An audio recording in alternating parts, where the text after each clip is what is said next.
Supervisors meeting, recorded March 17, 2020.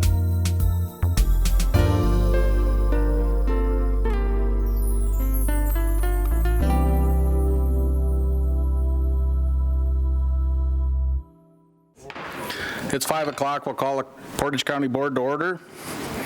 Roll call. If here, press yes and confirm.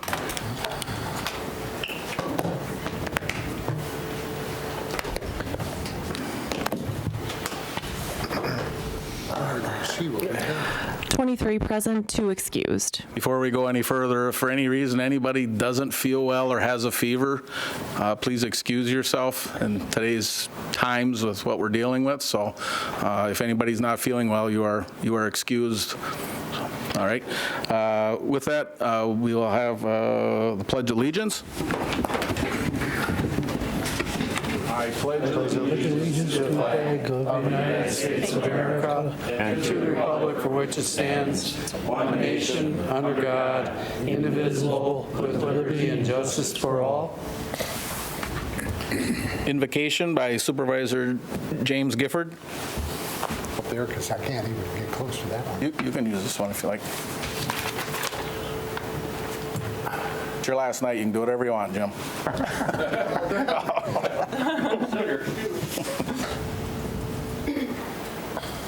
I leave now, do I still get my per diem?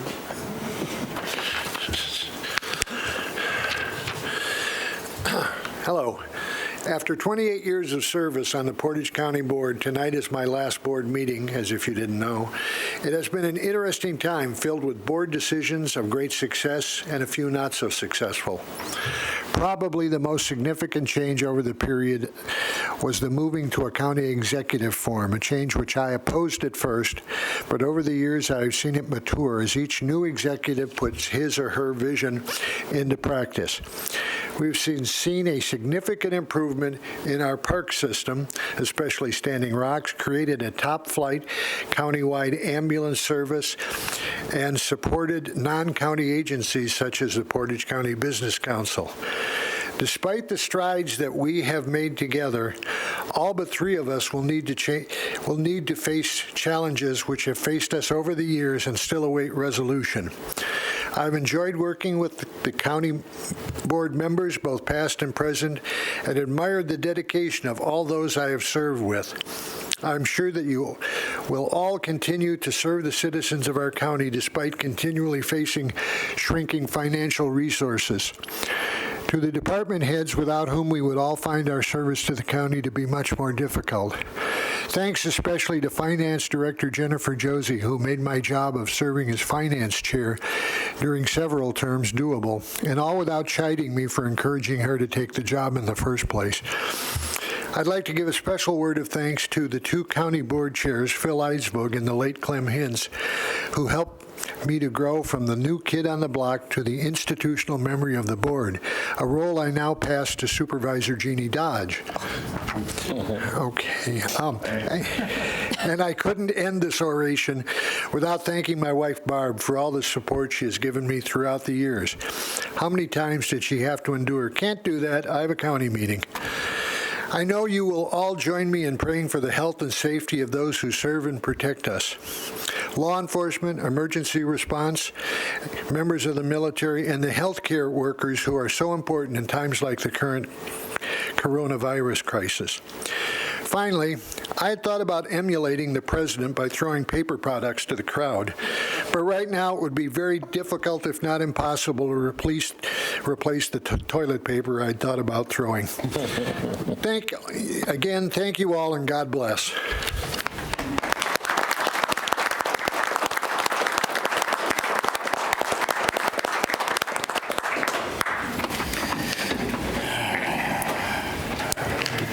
Done, sir.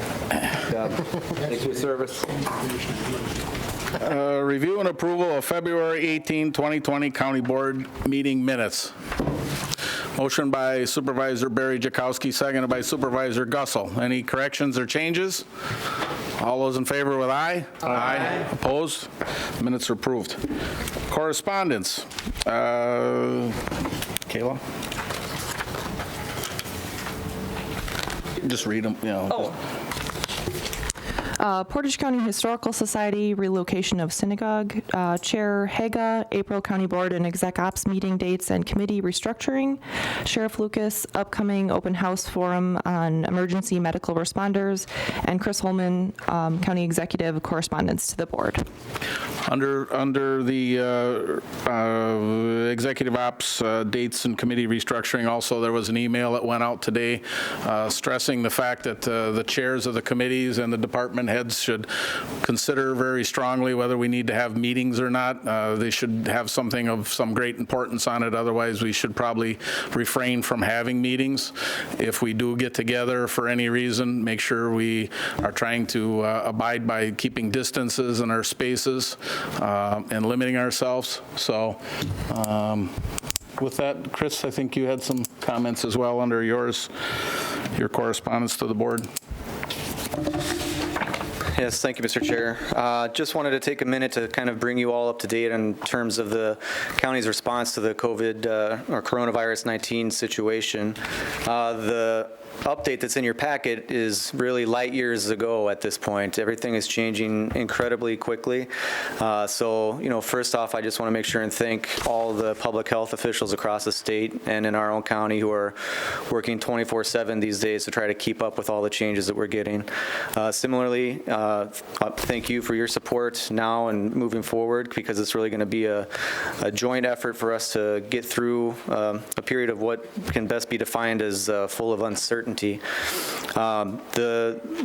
paperwork you have in front of you, I thought would be relevant, as you may get a lot of questions from constituents as they pertain to this building and the circuit court's response and how they're trying to mitigate any sort of potential spread of COVID-19. Similarly, there's a copy of the governor's order to prohibiting mass gatherings of 10 or more people that just came out today.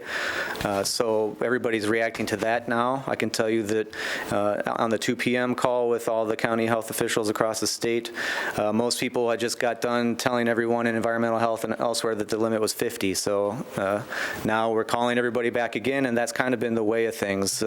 What you knew 10 minutes ago is not true anymore. Some of the updates here on the sheet are just kind of a hop, skip, and a jump through some of the most recent updates. I wanted to make sure that you were aware of them. These are things that I get a lot of questions on from the public, but the executive order today from the governor closed libraries, but prior to that, all branches of the Portage County Library were closed.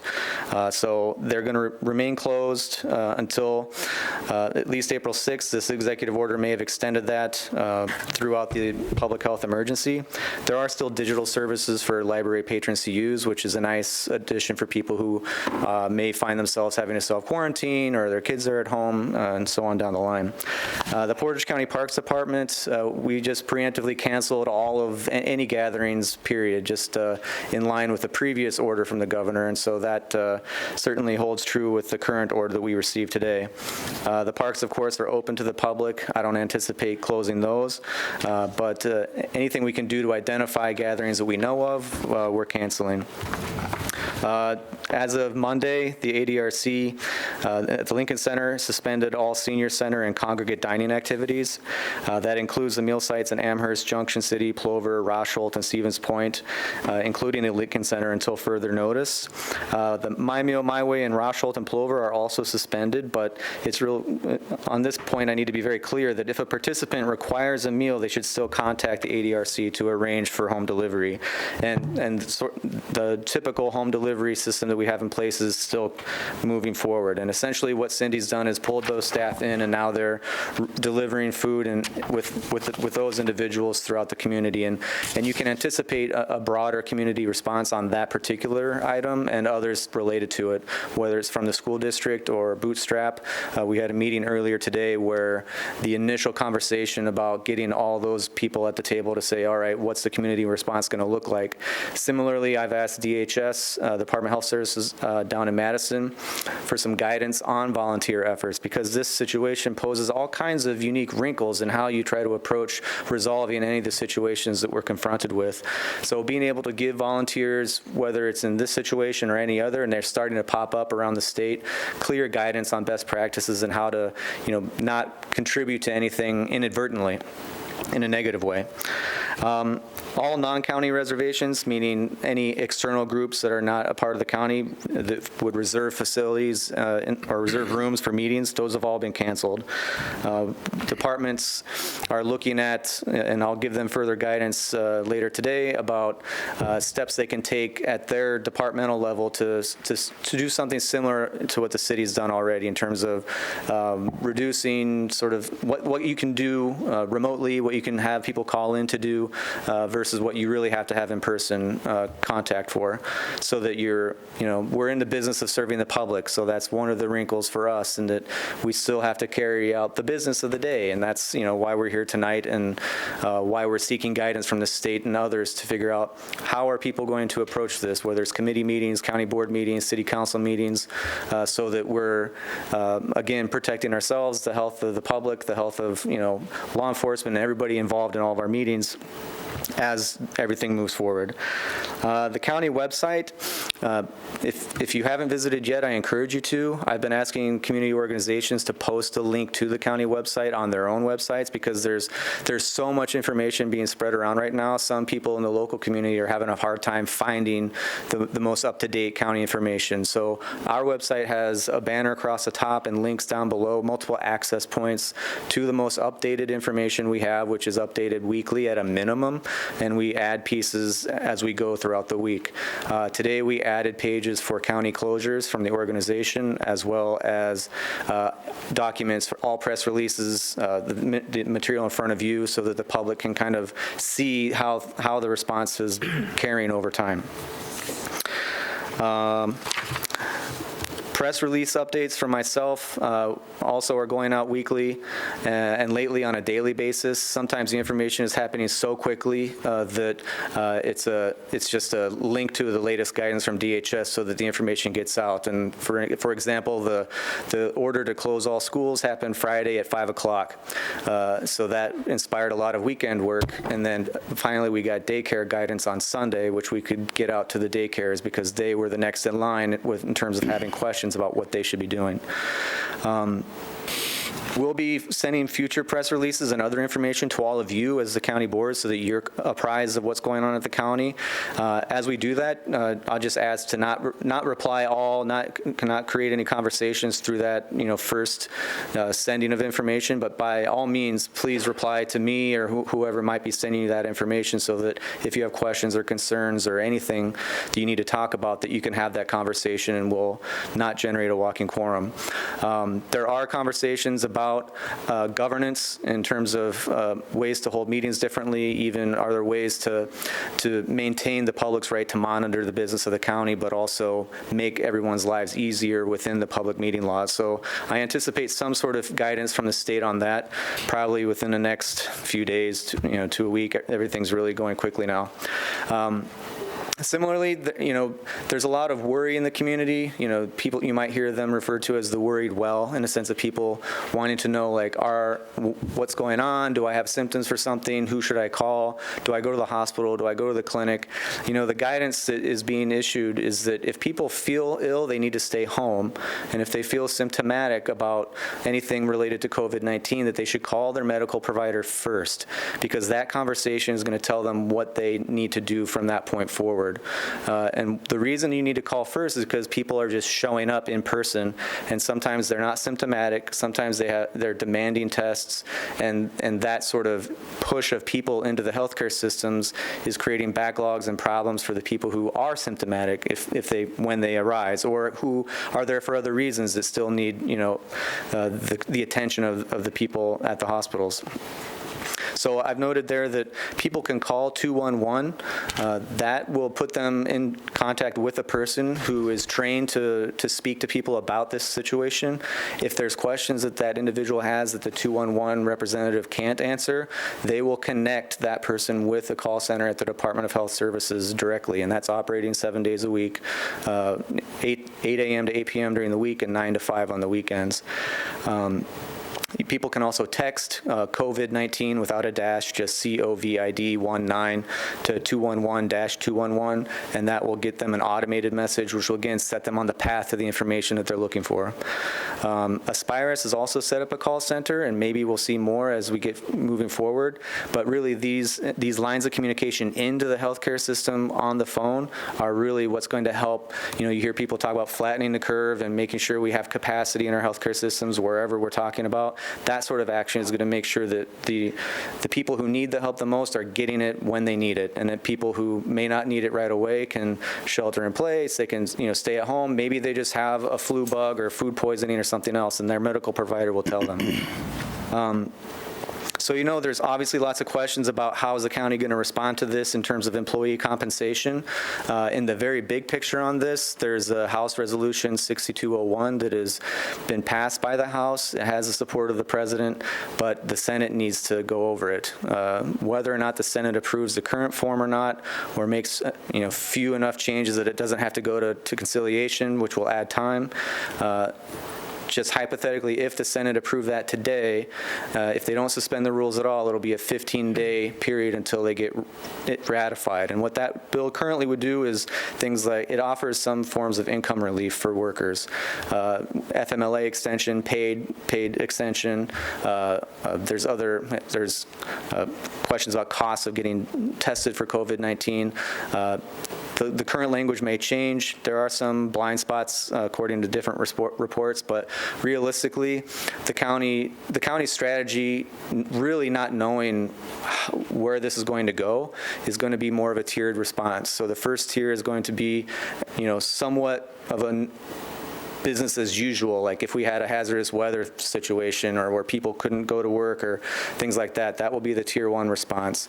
If we bridge that federal legislation, then our response will be, looking at that 15 or so day period, and then the federal legislation will provide another 12 weeks. So that gives a 14-week window, assuming that goes through. If the federal government does not come through, then obviously there will be a lot of questions of the state. I think those conversations are happening, though not too loudly right now, because they're looking at the same thing that we are. In my own process and with staff, we're looking at anticipating a federal response, but also planning for what do we do if there's not a federal response, so that we have some sort of short-term approach to be able to incorporate into our planning. That too is evolving every day. There's parts of this where we're still seeking some clarifications from DHS and even the CDC, so that we make sure that we're acting appropriately within the guidances that are being put out. Of course, and I've had this conversation already with Public Health and HHS, is that if we get to a point where people are coming back from vacation or there's not clear guidance, we're just going to start making determinations on our own at the local level based on the latest information we have, and that's going to then govern our decisions moving forward. If things change, and they will, then we can always reflect that moving forward, but it's really important that this week we get a policy foundation set for how we're going to get through this situation. Any changes after that we can do in different forms, and then just the key is to be adapting to what we're getting. Sometimes the media hears information before we do, which doesn't help, but we've politely asked that we get informed at least at the same time as the media. But big picture, it's going to take a little time and require flexibility on everybody's part to continue to work through this, to maintain the calm and rational approach to what is continually an increasingly challenging situation. We are working with our community partners, whether that be the business community, first responders, law enforcement, school districts, and so on down the line. That will continue.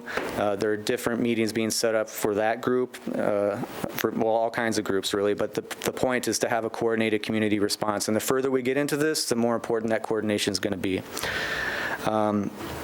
So I've kind of repeated myself at the end here, but I did that on purpose because I think our inclination is to figure out what's the sort of a specific plan that we can rely upon. And the context that we're in is not one where you can set something down and say, all right, this is how we're going to act, because what we know today is going to change in an hour or tomorrow, or, so point being, I think for you as elected representatives, and as you speak with your constituents, if they have questions, I would suggest that you also impart upon them that the more they can accept that this is going to be a fluid situation that requires a degree of flexibility, the easier it will be to kind of roll with everything as it occurs. So if you have any questions about anything I've said right now, please feel free to ask them.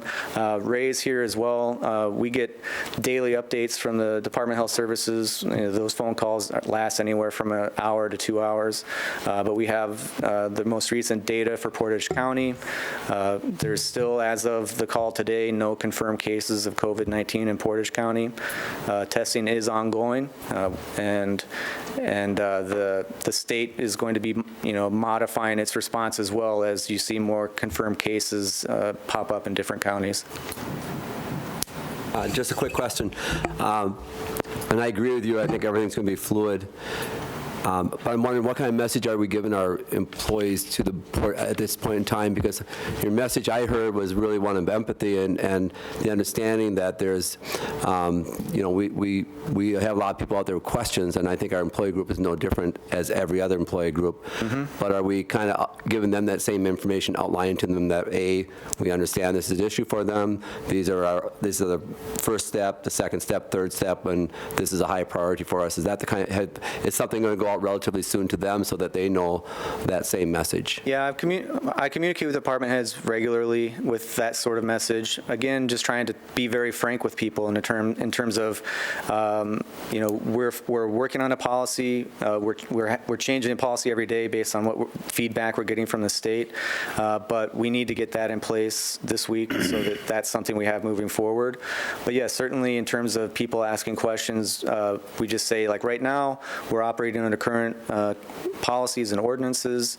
We don't have great answers for Monday and Tuesday, but moving forward, we'll be able to start rolling out more policy approaches that, we'll be addressing the specific situations that we're confronting. And, I don't want to talk about the resolution you'll be discussing later, but in addition to that, once the county does declare a state of emergency, that will also open up some flexibility in terms of how we approach things.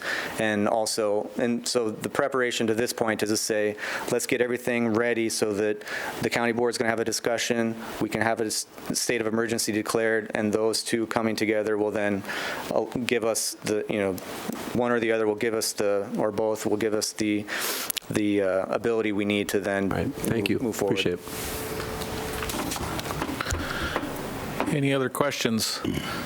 One other thing I'd seen on here, Chris, was that last Friday, the Portage County Healthcare Center was closed at 2 o'clock to the public as well. So, yeah, at the Healthcare Center, we locked down prior to any state guidance to do so. It was kind of about the same time, but it made sense that, they are, one of the most vulnerable populations. So visitor restrictions are in place. There are certain exceptions for sort of end-of-life scenarios, but other than that, even staff are screened as they enter and leave the facility. And that was a polling position? Correct. It's currently a polling location, and it's not the only polling location that could pose a challenge for the April election and any election moving forward, as long as we're in this public health emergency situation. So we've already had discussions. I've spoken with Kayla and Ray, and we'll require some coordination with the city clerk as well in terms of where we can move that to. The initial thought is we can explore using some rooms in Guilfrey because it's almost co-located, so it wouldn't be hard for people to find, easy to redirect people. But that the city has to have input on that, and it's also very much in the realm of the county clerk. And so, but those situations are definitely on everyone's radar, and those conversations are happening. And the Elections Commission has been meeting a lot lately to provide local jurisdictions with the flexibility they need to move polling locations for scenarios just like that one. That's a good segue. And if nobody else has any, that's a perfect segue for Kayla to talk a little bit about the elections quickly. All right, I'll be brief. So I'm sure you guys have heard about the election and just things about like whether or not it's going to be held. So as of now, we will still have the April election. As Chris had mentioned, things are changing rapidly, so we'll keep an eye on that, of course. But polling locations will be open as usual. I've been in frequent contact with all of the municipal clerks throughout the county, and they are trying to take precautions to make sure the polling place is clean. They're working on backup polling locations, backup poll workers, because we know that some of our poll workers are in that vulnerable population, so they are working on those plans. I have seen some false information out there. I don't know if anyone else has, but I just want to ask all of you to, if you see something that might sound weird or be incorrect about elections, to contact me or a municipal clerk or the state. I saw that there was information going around that tomorrow was the last day you could request an absentee ballot. That's wrong. Tomorrow is actually just the deadline to register by mail or in person, or excuse me, by mail or online. People can still register to vote in person at the clerk's office or at the polling place on election day. I've also seen that, you know, people have to return their ballots by an earlier deadline. People just have to return their absentee ballots by election day. So I just want to make sure that, you know, we're stopping this false information so that people have the ability to cast their vote. We are encouraging absentee voting, as people have probably seen. With that, we've come up with shortages of absentee envelopes. This is something that's going on throughout the counties, throughout Wisconsin. And actually, this afternoon, the state decided to try to step in and help provide supplies to the counties that are short. So that's an ongoing situation. And again, like Chris said, this is fluid, so things can change very quickly, but we're doing what we can, and I just want to, you know, update you guys with that. Yeah, if you have any questions, let me know, or if voters come to you with questions, please pass them on to me or the state or their local municipal clerk. So thank you. So again, to try and alleviate some of the pressure on election night, there's absentee ballots or early vote. So if you see anybody, pass it on to try and be cautious in today's environment. So no other questions or comments? We'll move on. Public notice. Members of the public who wish to address the county board on specific agenda items must register their requests at this time, with such comments subject to reasonable control of county board chair as set forth in Robert's Rules of Order. Is there anybody in the public, Sheriff, in the other room? No. We set up the other room for overflow, or to also be able to have the public out there and then keep their separation and bring them in if anybody wanted to talk, to try and be conscious of people's space. So next item, certificates of appreciation. We've got 3 of them tonight. Supervisor District 14, Jim Gifford, for 28 years of service.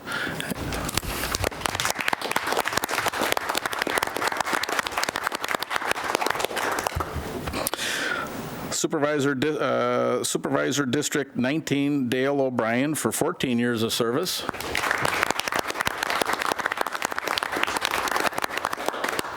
Jim kind of had the opportunity. I forgot. Jim, did you have anything else to add other than your invocation, or you'd like to say? I'm a man of few words. Dale, would you like to say anything? I'd just like to thank everybody in Portage County for letting me serve. I really enjoyed sitting on the Emergency Management Committee, the Ag and Extension Committee, Land and Water Committee, and Central Wisconsin Airport Board. Thank you. Thank you.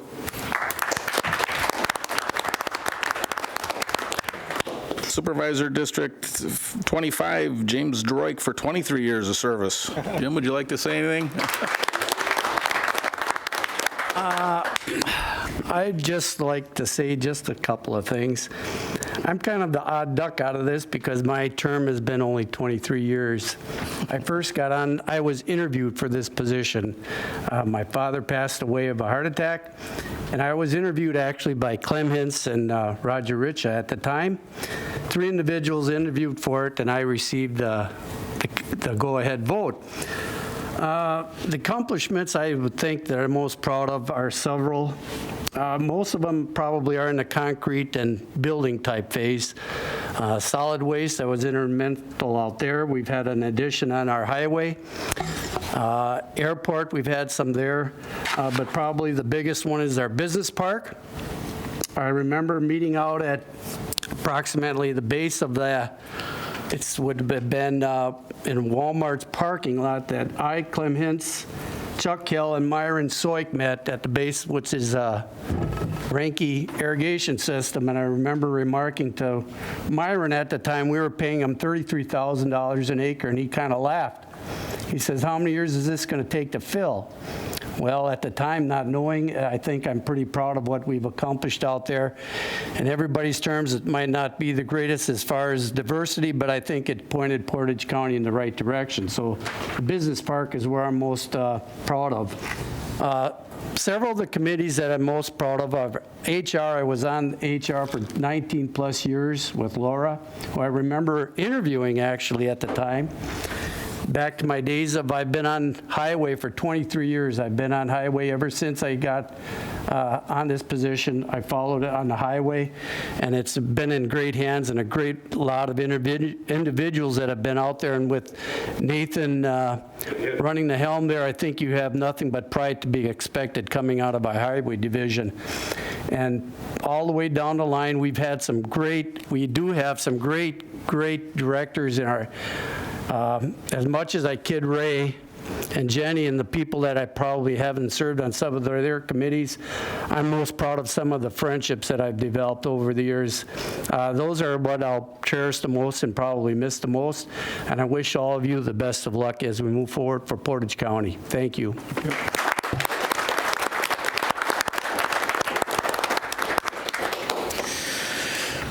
Presentations. I've spoke with Patty, and I suspended these presentations until a further time when it's more appropriate. I also talked to Marcia, and in her present position and where she is and who she deals with, she should keep away from as many people as she can because of her exposure. And she understood, and she was torn with that because she didn't want anybody to think that it wasn't important. And we talked to her. Nobody thinks that. So we'll look forward to seeing her in the future as well. But an item that was added to it was the Supervisor Melissa Johnson to speak about the 2020 complete count census. This we felt was important enough that because so many events have been canceled that we need to make sure that we stay on top of this and how important it really is for everyone. Thank you, Mr. Chair, and it seems weird. But anyway, I spoke to council last night too, and this is really important now because we find ourselves in a situation, the census is always important, right? It was so important our founding fathers put it in the Constitution and said it's our obligation every year or every 10 years for all of us to be counted. So I think that's probably one of the most important things other than voting that we can do. I'm honored to be the chair of the Complete Count Committee, and I'm so pleased that you agreed to allow me to do this by way of sanctioning this committee. The members and participants that you see listed there, I want to tell you, we had no budget and we had no staff. So we figured out a way to make it work because some of you know I'm kind of a headstrong, stubborn woman, and we were determined to make it work. In fact, Supervisors Joan Honnell and Supervisor Tamua and myself, we don't receive a per diem for this, and we don't receive mileage. This is all volunteer. So I want to especially thank them because they thought this was important enough to give of their time and not burden the county with those costs. Census Day is April 1st, and the real challenge now is what happened to all of our students at UWSP. They're gone, and many of them may not return, so we don't know what that's going to mean for the census, for the count on April 1st. So the census means, Matt, at your house, let's say you've got your kids, your wife, now Barry decides he's going to live with you, and, yep. And he's going to, couch surf on your couch for a while, and your mother-in-law, she's going to come and live at your house too. If they're residing there on April 1st, well, Matt may leave, but whomever is living at that location on April 1st, those are the people you count. Unfortunately, many of our students have now gone other places. There's a lot of uncertainty about what that means for Portage County. Why this is important for all of Portage County is we are above the 70,000 threshold, 72,000 and change, right, is our population. We want to stay above that. We want to make sure we're above that because that gives us the ability annually to be a part of the annual community survey. That gives all of us ability to report what's happening on the ground that year. And I remember talking about this, I think my first speech on this was out at the Towns Association meeting out at the town of Stockton. And I said, imagine why it's so important to be a part of that annual community survey, right? And having to wait 10 years, imagine something catastrophic happening in our community. Unfortunately, something catastrophic is happening in our community.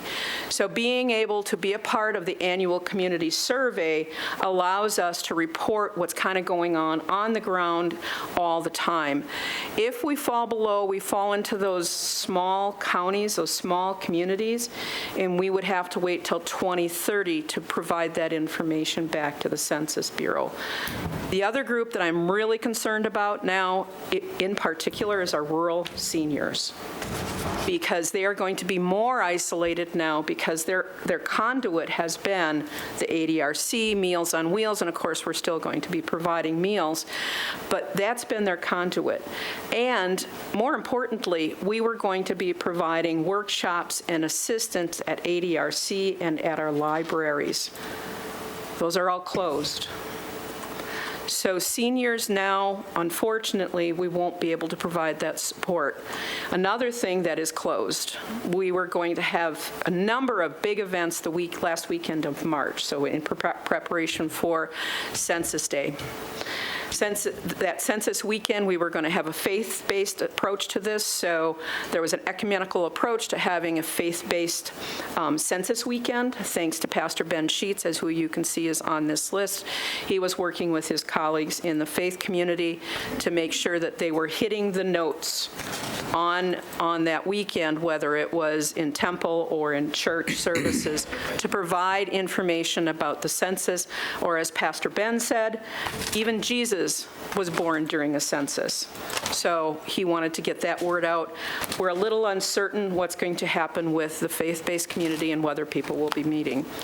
We were also going to be having events at some of the town drop-offs, particularly the town of Grant, town of Eau Plaine, and the towns of Elmond/Village of Elmond, the town drop-offs for waste and recycling.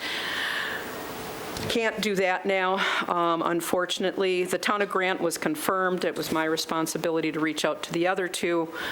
A little uncertain if we'll be able to do that. We were also going to have a big event at the Children's Museum. That, of course, is canceled. We were going to have a big event with music out at Central Waters, and we were going to have door prizes and all kinds of fun things to give away. In fact, our grand prize was going to be a plane ride with Supervisor Dave Laddick. Those plans are now quashed. Another of our plans were to get these out, the blue sheet that I handed out to you, that we made specifically for Portage County. Dulce Printing, you'll see on the bottom, Dulce Digital. Again, remember I had no budget. Dulce was kind enough to get that printed for us. We've distributed some. We got enough out to the early childhood days, I think it was called, and we got those out to young families so that they know that they need to count children. That's the number one undercounted group. And then the placemat that I put at your locations, those were supposed to go out to all of the diners in Portage County. We got them on Thursday. Yeah, thanks. He's chuckling. I am too, because my timing really sucks. And so I have 2,000 of them in my car that at some point I need to distribute to the diners here in Portage County or in Stevens Point. Diana Lucht from the town of Grant is going to be distributed to many of the rural diners, and Pong Vang is going to be distributing to the Hmong food locations and the Hispanic food locations. Unfortunately, those are all closed. I do want to say that if we get the opportunity and those open back up, we will be distributing those. I also want to put a call out to and thank you to Dan Mahoney from the Village of Plover. Again, we had no budget, and Dan snagged absolutely free of printing for 7,000 of those table mats from Spectra Print. So thank you to Spectra Print. I hope we can get them out, and you should all know that we've got great community partners. What do you do now? This is so critically important. If you have people uncertain about the census, a couple of things. This is absolutely confidential.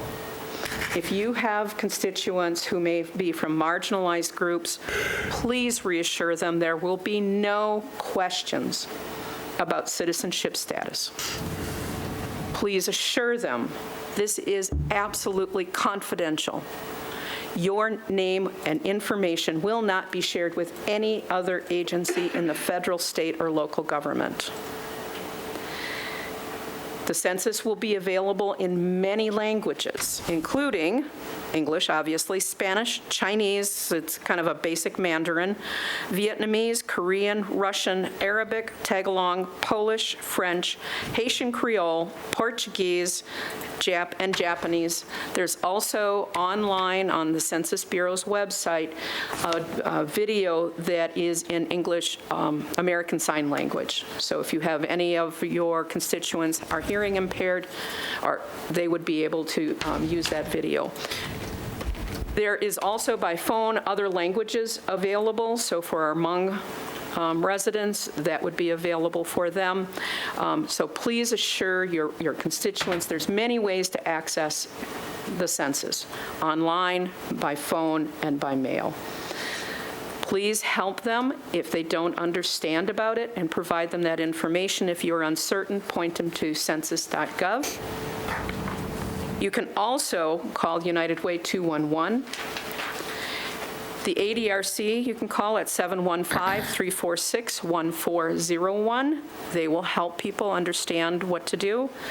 CAP services, particularly if you have Hmong constituents, if they need some help understanding the form, Pong Vang at CAP Services is actually translating, and he did translate this into Hmong. I thank him for that, and he will be helping Hmong citizens.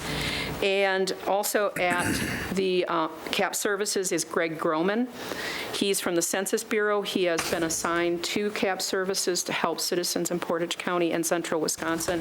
CAP Services number is 715-343-7500. If anyone wishes to contact me, you can find me on the county's website. My email is there and my home phone number. I'd be happy to help out. I hope we can do some activities and some events, but if we can't, I rely on all of you to help get the word out. This is important. $9 billion comes back to Wisconsin by way of census dollars. That funnels back to counties and municipalities in the form of transportation aids for our schools, our senior and elderly, our senior and disabled programs, the free and reduced lunch programs, and many other things. So help me get the word out. I need you. I'm like Uncle Sam, I need you. So I'd be happy to take questions. Yeah, Dave. Can you tell us about any scams that are appearing? I hear some rumblings about that. I know the census did ask for my birth date, but not my credit card information, so I assume I'm safe. No, but if you want to give it to me, I'd be happy to take it. The census will not ask for your credit card. They will not ask about your banking information. They will ask your, specifically, I've got this down here, name, sex, age, date of birth, which some people may not want to share, the relationships in your household. So are you married? Are you not married? Single? Are your children? Do you have in-laws living with you? Friends? Those types of things. Race. And is your household owned or rented? And I think there's some other income things. Ty, do you have some? Yeah, I don't have the questions, but if you're afraid of scams, I would say the census is now live on the internet. You do not need to have that physical letter that the Census Bureau mails you. So I would encourage everybody in here to go home, quarantine yourself at home, and do your census so that you can then help your constituents understand that. Absolutely. Yeah, Mary. So first, I'd just like to thank you for all your hard work on this. It's certainly a very important situation. I'm just wondering if there's any, and again, things are changing daily. If our numbers come out very skewed that we're all talking about here this evening, is there going to be a change? It scares me that Yes. we're going to be under this. No, you have one job. It scares me as well. I have an email that I got last night that said that there may be an extension. So we may find census workers coming back into communities. I think the only saving grace right now is census workers will be going to dorms, regardless of whether students are there, and counting what's called group quarters. So the RAs, the resident advisors at those dorms, will be responsible for that group count within those. But still, our elderly are really, really at risk, are disabled, who don't have access to the internet, who may not trust, because they may be used to, remember we used to get that big thick envelope? It's really small now, and you may have seen it already in your mail. So the fear is, and I know Director Petruski had fears of this too, that because it's different, the elderly may not trust it. So the Census Bureau is looking at some extensions on those so that census workers can come back through and double check some of those things. Thank you again for all your work. You're welcome. They're amazing. They're the kind of committee that you go to after a long day and you go, I'm tired, I'm pooped, and you walk out energized because they're just amazing. Any other questions? Thanks, and feel free to reach out if you have other questions. I'm happy to take them. So, Thank you, Supervisor Johnson.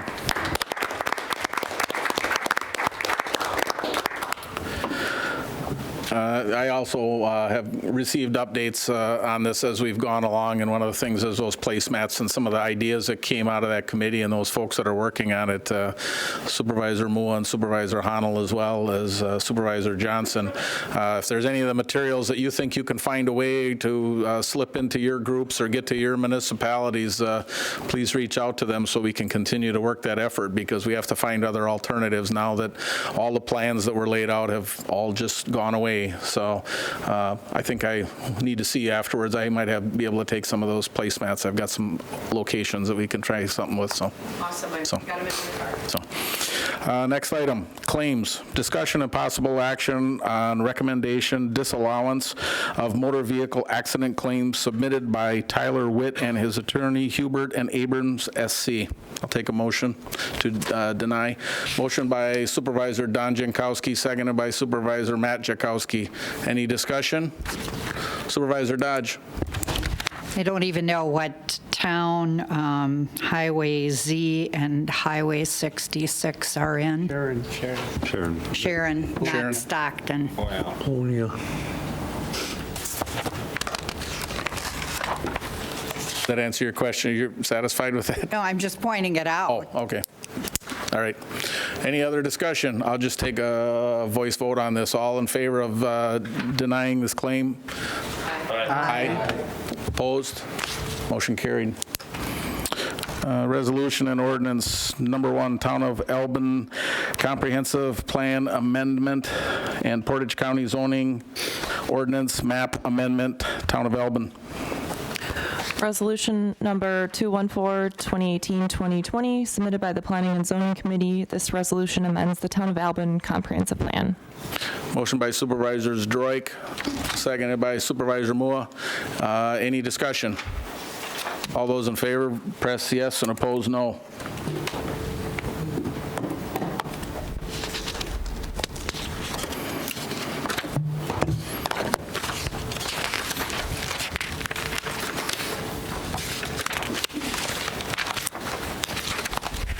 23 in favor, 2 excused, resolution adopted. Number 2, Town of Sharon Comprehensive Plan Amendment and Portage County Zoning Ordinance Map Amendment, HUG property. Motion by Supervisor Barry Jakowski, seconded by Supervisor Rakowski. This does require a technical amendment. We have a technical amendment. This resolution requires a technical amendment. The title of the resolution, the name Sharon is spelled wrong, so. Motion to correct the change by Supervisor Barry Jakowski, seconded by Supervisor O'Brien. All on the motion to change the technical amendment to correct the spelling, say aye. Aye. Opposed? Amendment carries. Back to the original motion as amended. Any other discussion? We have a motion and a second, correct? All those in favor vote yes and opposed no.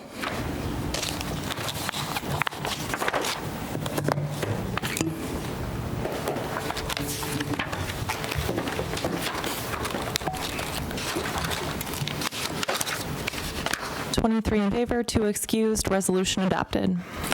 Number 3, resolution designating the week of April 20th through April 22nd or 24th, 2020 as Work Zone Awareness Week in Portage County.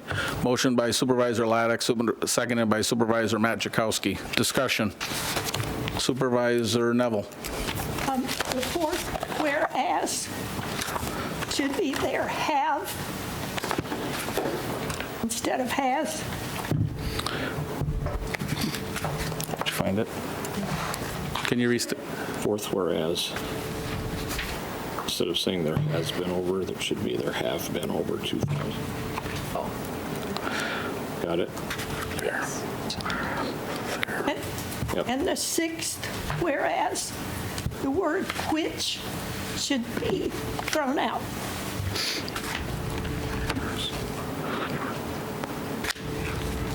Three Wisconsin County Highways workers, which were killed. Okay. Are you making that in the form of an amendment? Yes. I got amendment by Supervisor Neville, seconded by Supervisor Barry Jakowski. Any other discussion on the amendments? All those in favor on the amendments, say aye. Aye. Opposed? Back to the original motion. Supervisor Johnson. Rather than, I'll try and shout. I just want to remind everybody that the work zone law also applies to sanitation workers collecting garbage for you around this county, so. Thank you. Yep. Any other discussion? All those in favor, press yes, and opposed, no.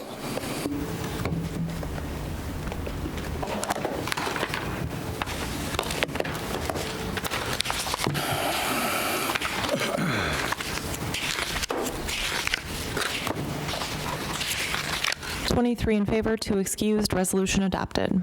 Number 4, adoption of Portage County Comprehensive Outdoor Recreational Plan for 2020 and 2024. Resolution number 217, 2018-2020, submitted by the Park Commission. This resolution adopts the outdoor recreation plan for 2020 to 2024. Motion by Supervisor Bob Gifford, seconded by Supervisor Matt Jakowski.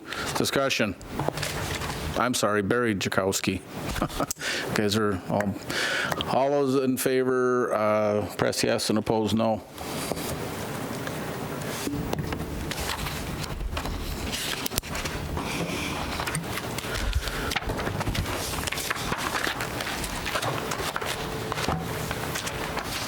In favor, 2 excused, resolution adopted.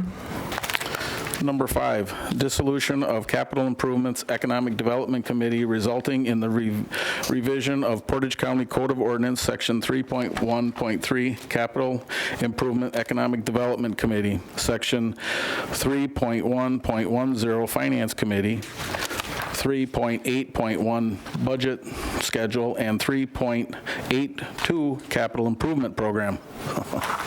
Resolution number 218, 2018-2020, submitted by the Finance, Capital Improvement, Economic Development Committee, and Exec Ops Committee.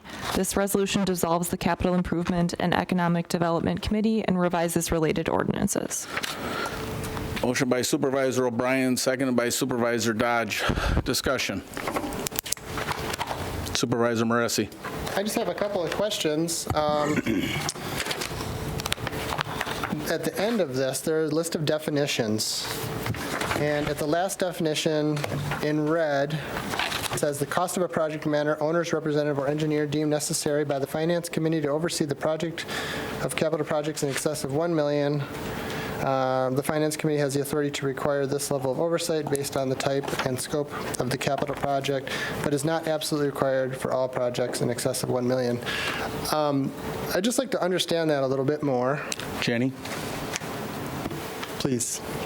So if you recall, a while back when we passed a resolution to put an owner's representative in place when we were talking and discussing the building project, we had come across a resolution that the county board had passed years earlier, which had to do with an requirement for building projects, that if we had a building project over $250,000, that we were required to have a engineer or project oversight for the project. That was never formalized in any of our ordinances or policies. It was kind of a one-off resolution in our history. So I did share with the committees when this came forward, we needed to incorporate that in our current ordinance. So there are a few things such as that just needed to be updated for existing practices. We realized that $250,000 was a little low, so we picked $1 million. There are some projects that we do in capital that are over $1 million that we wouldn't get a project engineer or owner's rep for, such as, say, a highway road project. We wouldn't put that in place. So in discussions with a few supervisors in the committees, I just created language to try to incorporate that policy that was in existence into the ordinance so that we could have it in place so we didn't lose it again. And also to allow some flexibility to leave it up to the committee to kind of make those determinations of when it really needed to be put in play and when we didn't need one, so that it had some guidance, but it wasn't so black and white that you were either in or out, and you could have some conversation about it. Just one follow-up, please. Thank you. Just wondering, that if the committee does decide to spend $1 million, hypothetically, they still have to come to the full county board for approval for that, correct? It still has to be part of a budget. If it's capital, depending on the size, most likely it's going to lead to some type of financing and other things. So even though something's in a capital plan, it still has to be authorized by the budget process. If you're approving contracts, anything over $100,000 has to be adopted by the county board. This language was just put into play to say, if you're doing a project that's, say, $2 million and you don't have someone to do that project oversight in it, and the committee says you should, you need to incorporate that into your overall cost. So now it's $2.5 million or whatever. Thank you very much. I appreciate it. You're welcome.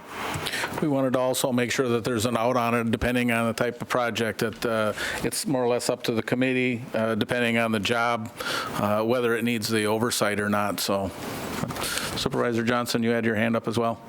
Yes, I just want to express that I'm still in opposition of this. I firmly believe that economic development is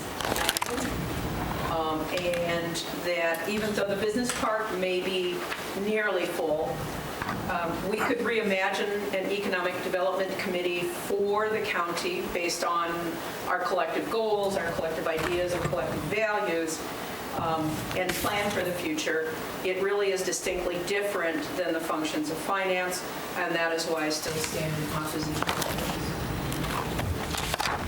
Supervisor Moresi. Thank you again. Just one more thing. I also really feel that instead of dissolving this committee, we should be evolving this committee. I know the original intention was the business park, but we do have plenty of opportunities here in Portage County to be creative and to attract more businesses. I know I did talk with Supervisor Rakowski about it, and he explained it a little bit to me, but and I appreciated his thorough explanation. However, I really feel like we need to evolve this and actually turn it into something fruitful and productive once again for our community. Thank you. Anyone else? The economic development part of it, can be handled through planning and zoning, the capital improvement part of it through finance. Every one of these, when we dissolve it, we always try and make sure there's another avenue for these to continue to move through as we look at some of the redundancies and that I feel are in some of these committees. So I think there's still an avenue for all of these things. If there's things, planning and zoning is actually the one that takes care of the economic development, overseeing the contracts and things in that park right now. So, Supervisor Barry Jakowski. Thank you, Mr. Chair. I also felt when we talked about this at the KIP EDC committee that maybe the economic development should be left with planning and zoning. But the team assured me that had a project come along that needed extra advice and extra oversight, a committee such as this could be confirmed and rearranged. Because I too was concerned about that, but I think the committee came to a general consensus that at this time it probably isn't needed, but I do share your own concerns as well. But I think our chair and other members of KIP EDC and Finance felt that if the need arose, it would be in no way impossible to restart such a structured committee. So, any other discussion? All those in favor vote yes and opposed no.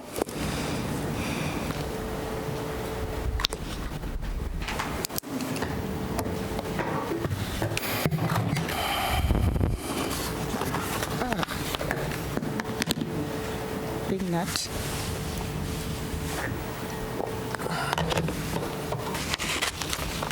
$20 in favor, 3 against, 2 absent. Resolution adopted.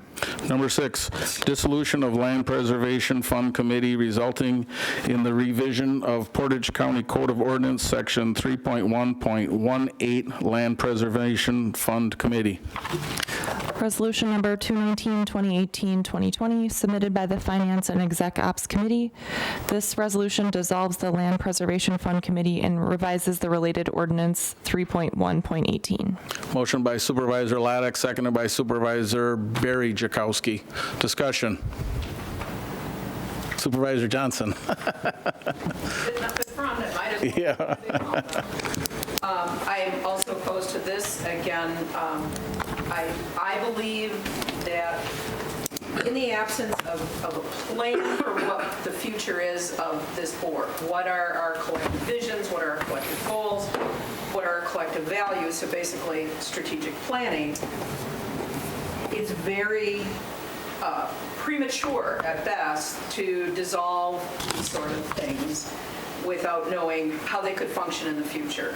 And just because the Land Preservation Fund has $800 and some odd dollars and change doesn't mean that it cannot be rebuilt and the work of the Land Preservation Committee continue so that we can do the good work that they've done for the past many years. I still stand in opposition. Supervisor Moresi. Thank you again. I'm also in opposition to dissolving this committee. I feel like even if it has $855 in its bank account, we can still find a way to put funds in there if there is ever any surplus in there, or if funds do come in through via donations, we can put it in there and just be accumulating interest over time. I know that might be pie in the sky considering the budget considerations we have coming up in the future, but just eliminating it altogether makes it hard for us to do projects like we just did with the headwaters of the Little Plover River. It makes it hard for us to do projects like the Steinhaugen. And I think we need to be building these kind of reserves in order to do forward-thinking projects like this and make it a reality for all the people in our county. Thank you. Anybody else? Supervisor Neville. I agree with the 2 previous speakers. Please use a mic if you can. Sorry. I agree with the 2 previous speakers and oppose this resolution. Anybody else? Supervisor Laddick. Actually, the Parks Committee can request capital to purchase any land that they feel is desirable. So there's another avenue to keep these projects moving forward. Supervisor James Gifford. Well, that's great if it's a project solely for county use, but the parks, the Land Preservation Fund has given money in support of a number of things, including conservation easements, for which it was a relatively small cost to us to help pay for part of it. So I'd like to see the committees exist too, but maybe that's because I was in on the start of it. Anybody else? It was one of the first committees that I was on 12 years ago, was land preservation. I was on there with Jim through some of the stuff for Little Plover River when that conservancy area was created. There's $855 left in the fund. The fund, Jenny, help me get this right, was from any surplus out of the general. And over the years, there has not been any money added to the fund since 2015 for 5 years. There's $855 left in the fund. If this is dissolved, it was to go back to parks. Is that what the consensus was, Jenny? Yes, in the resolution, it says the general fund, but through conversation at the committee, we discussed that the parks budget is within the general fund. Got to keep my finger down. And that we would just return it to the parks budget. A lot of these meetings and things were a result of the Steinhagen property when we looked at some of the redundancies in it, and it was because there was a misstep at the Steinhagen property caused the special meeting for land preservation to do a site visit, and they had to have a special meeting to do that. Then the Parks Committee had to have a special meeting to have it approved so we could get it to the board. Land preservation makes recommendations to parks to buy the land. Land preservation doesn't buy the land. Parks does. Big part with the donations, we've seen donations come in to the parks. They usually have a tag on them. We want it to be used for lighting at Standing Rocks. We want it to be used for a dog park. We want it to be used. Most of the stuff that comes in now comes in because somebody wants to put it towards something specifically. They contact Mr. Rose. He contacts Jenny. They create an account for it, and that's what it's used only for. We still have the avenue or the ability to do that. We're just not in a time where there's a surplus funds. I think if there were surplus funds, there are needs in mental health, child welfare. There's a lot of other places that I would say if there was extra funds that those should be designated to in this environment when we're capped and we're running very tight budgets. So, Supervisor James Gifford. Well, two things.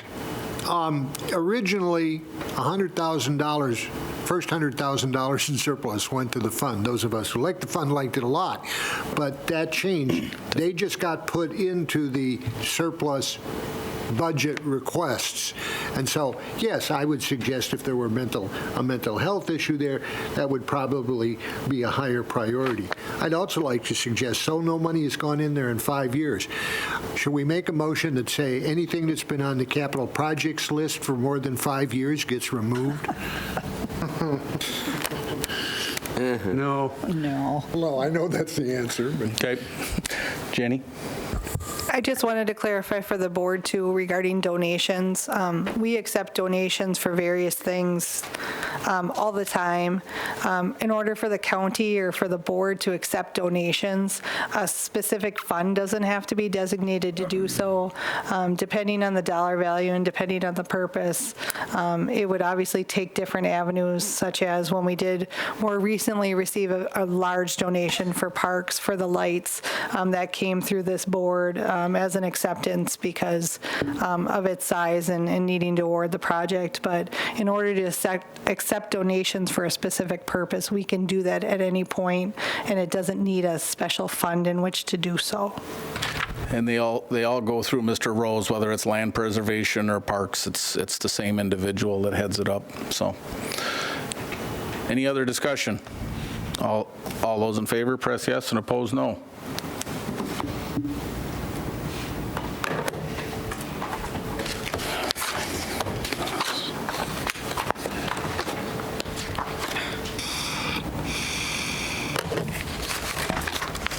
15 in favor, 8 opposed, 2 absent. Resolution adopted.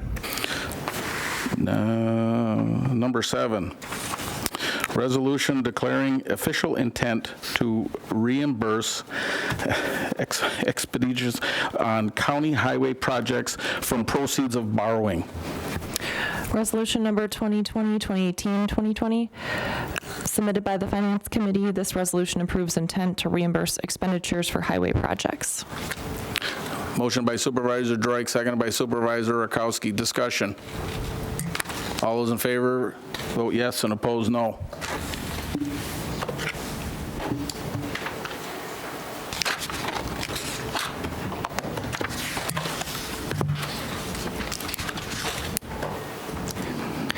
Three in favor, 2 excused. Resolution adopted. I want to thank this committee for this title. Number 8, revision of Portage County Code of Ordinance, Section 3.1.6, resulting in the dissolution of Community Development Block Grant CDBG Housing Committee, transferring oversight of current CDBG Housing Loan Administration to county staff within the Finance, Corp Council, and Planning and Zoning Department, and thereby also resulting in the dissolution of the August 15, 2015 agreement between Portage County and Cap Service, Inc. for the administration of the CDBG Revolving Loan Fund. Motion by Supervisor Dodge, seconded by Supervisor Dubek. Discussion. Supervisor Moresi. Thank you. I just have a couple of questions.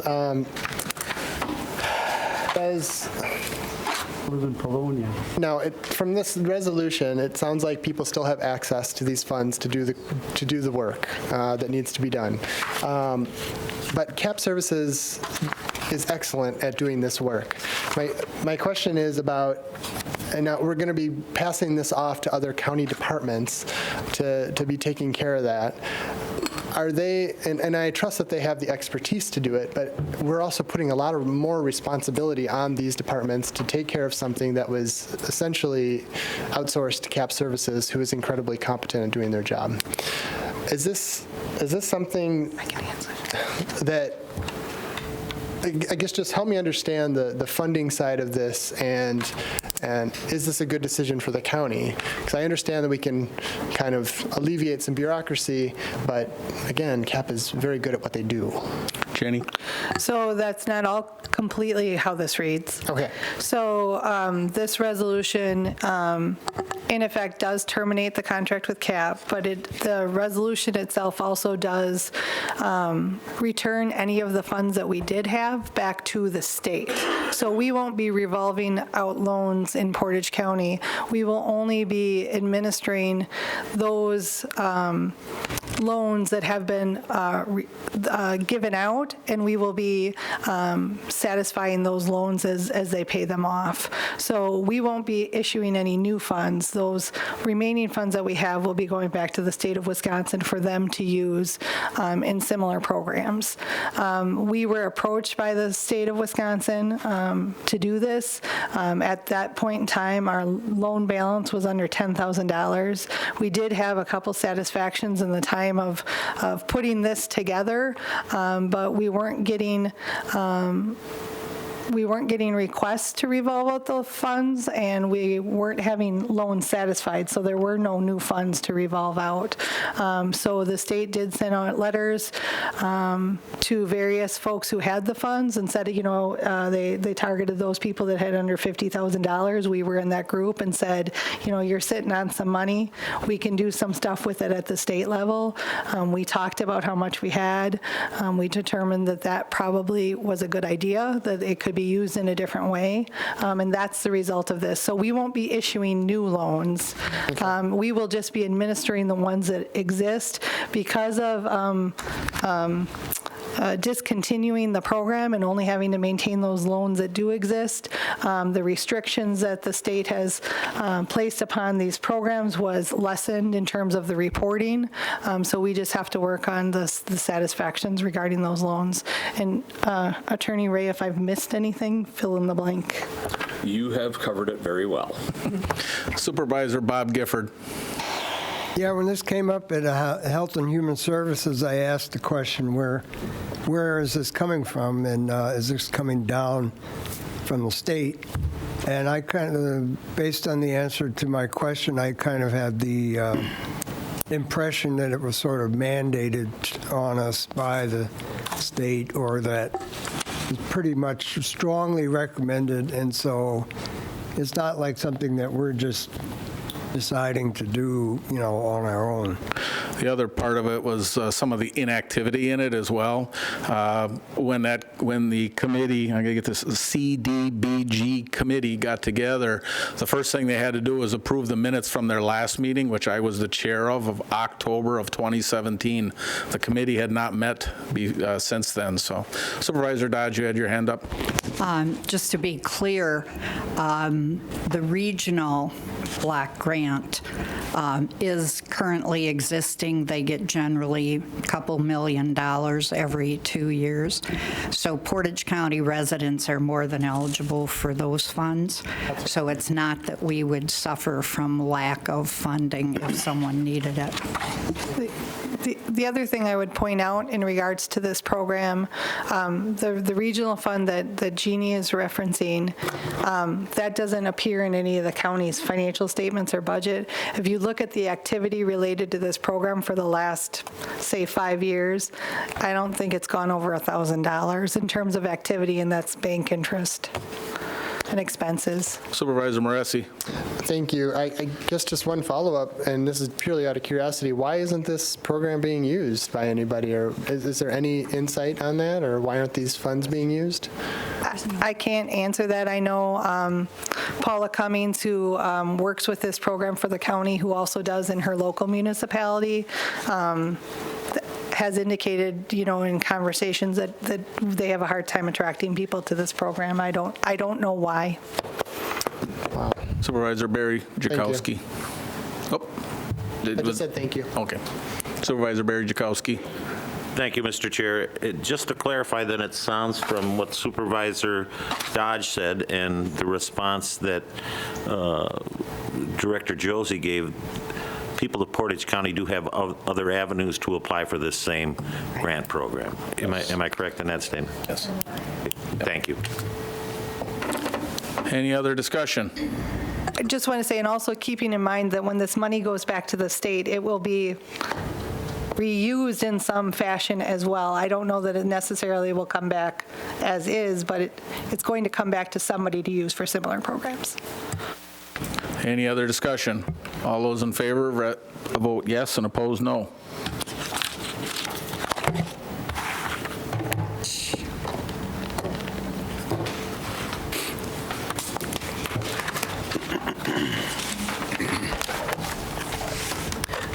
In favor, 2 excused, resolution adopted. Number 9, revision to Portage County Ordinance 3.11, County Human Resources Policy 3.11.8.4, longevity. Resolution number 222, 2018-2020, submitted by the Human Resources Committee.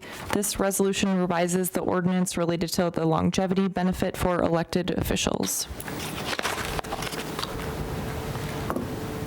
Motion by Supervisor Matt Jakowski, seconded by Supervisor O'Brien. Discussion. No discussion. All those in favor, press yes, and opposed, no.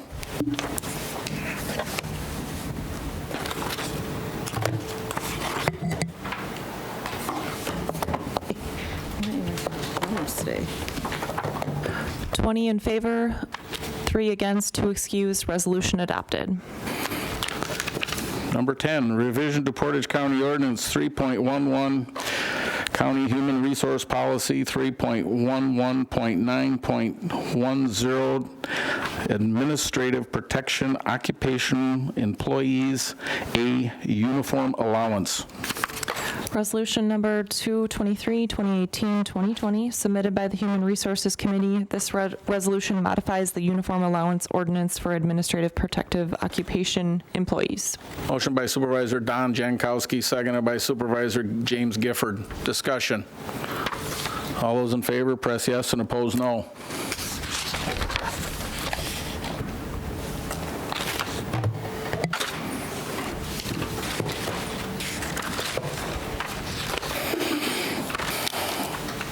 In favor, 2 excused, resolution adopted.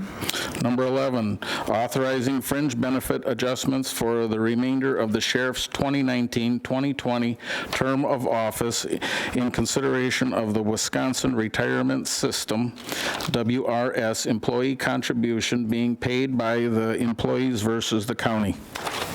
Resolution number 224, 2018, 2020, submitted by the Human Resources Committee. This resolution approves the fringe benefit adjustments for the sheriff to the end of the current term.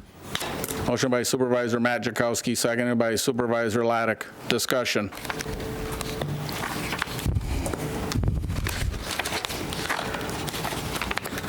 Voted no on the last one, and I'll probably vote no on this one as well.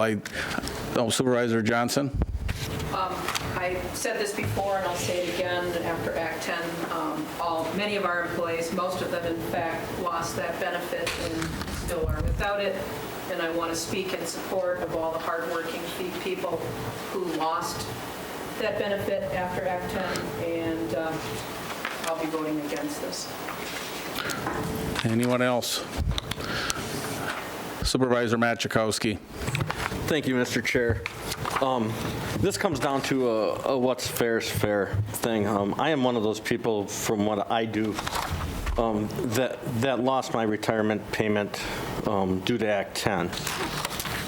But when we started out with this salary schedule many years ago when I sat on this board the prior term, and we went through a salary study, it was to delete compression issues. It was one of the large factors that Ms. McGrath, the HR committee, the HR personnel staff said that we need to do.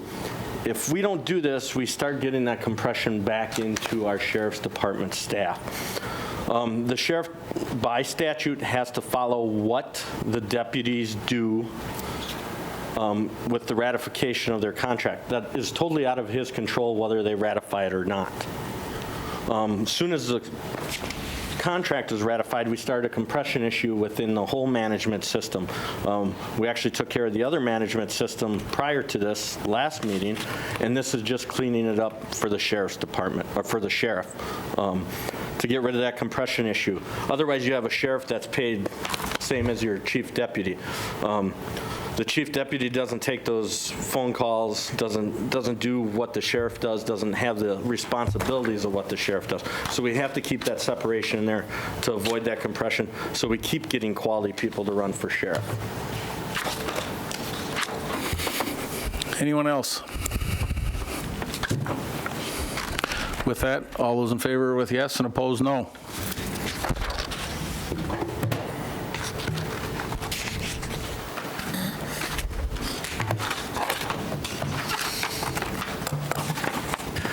In favor, 2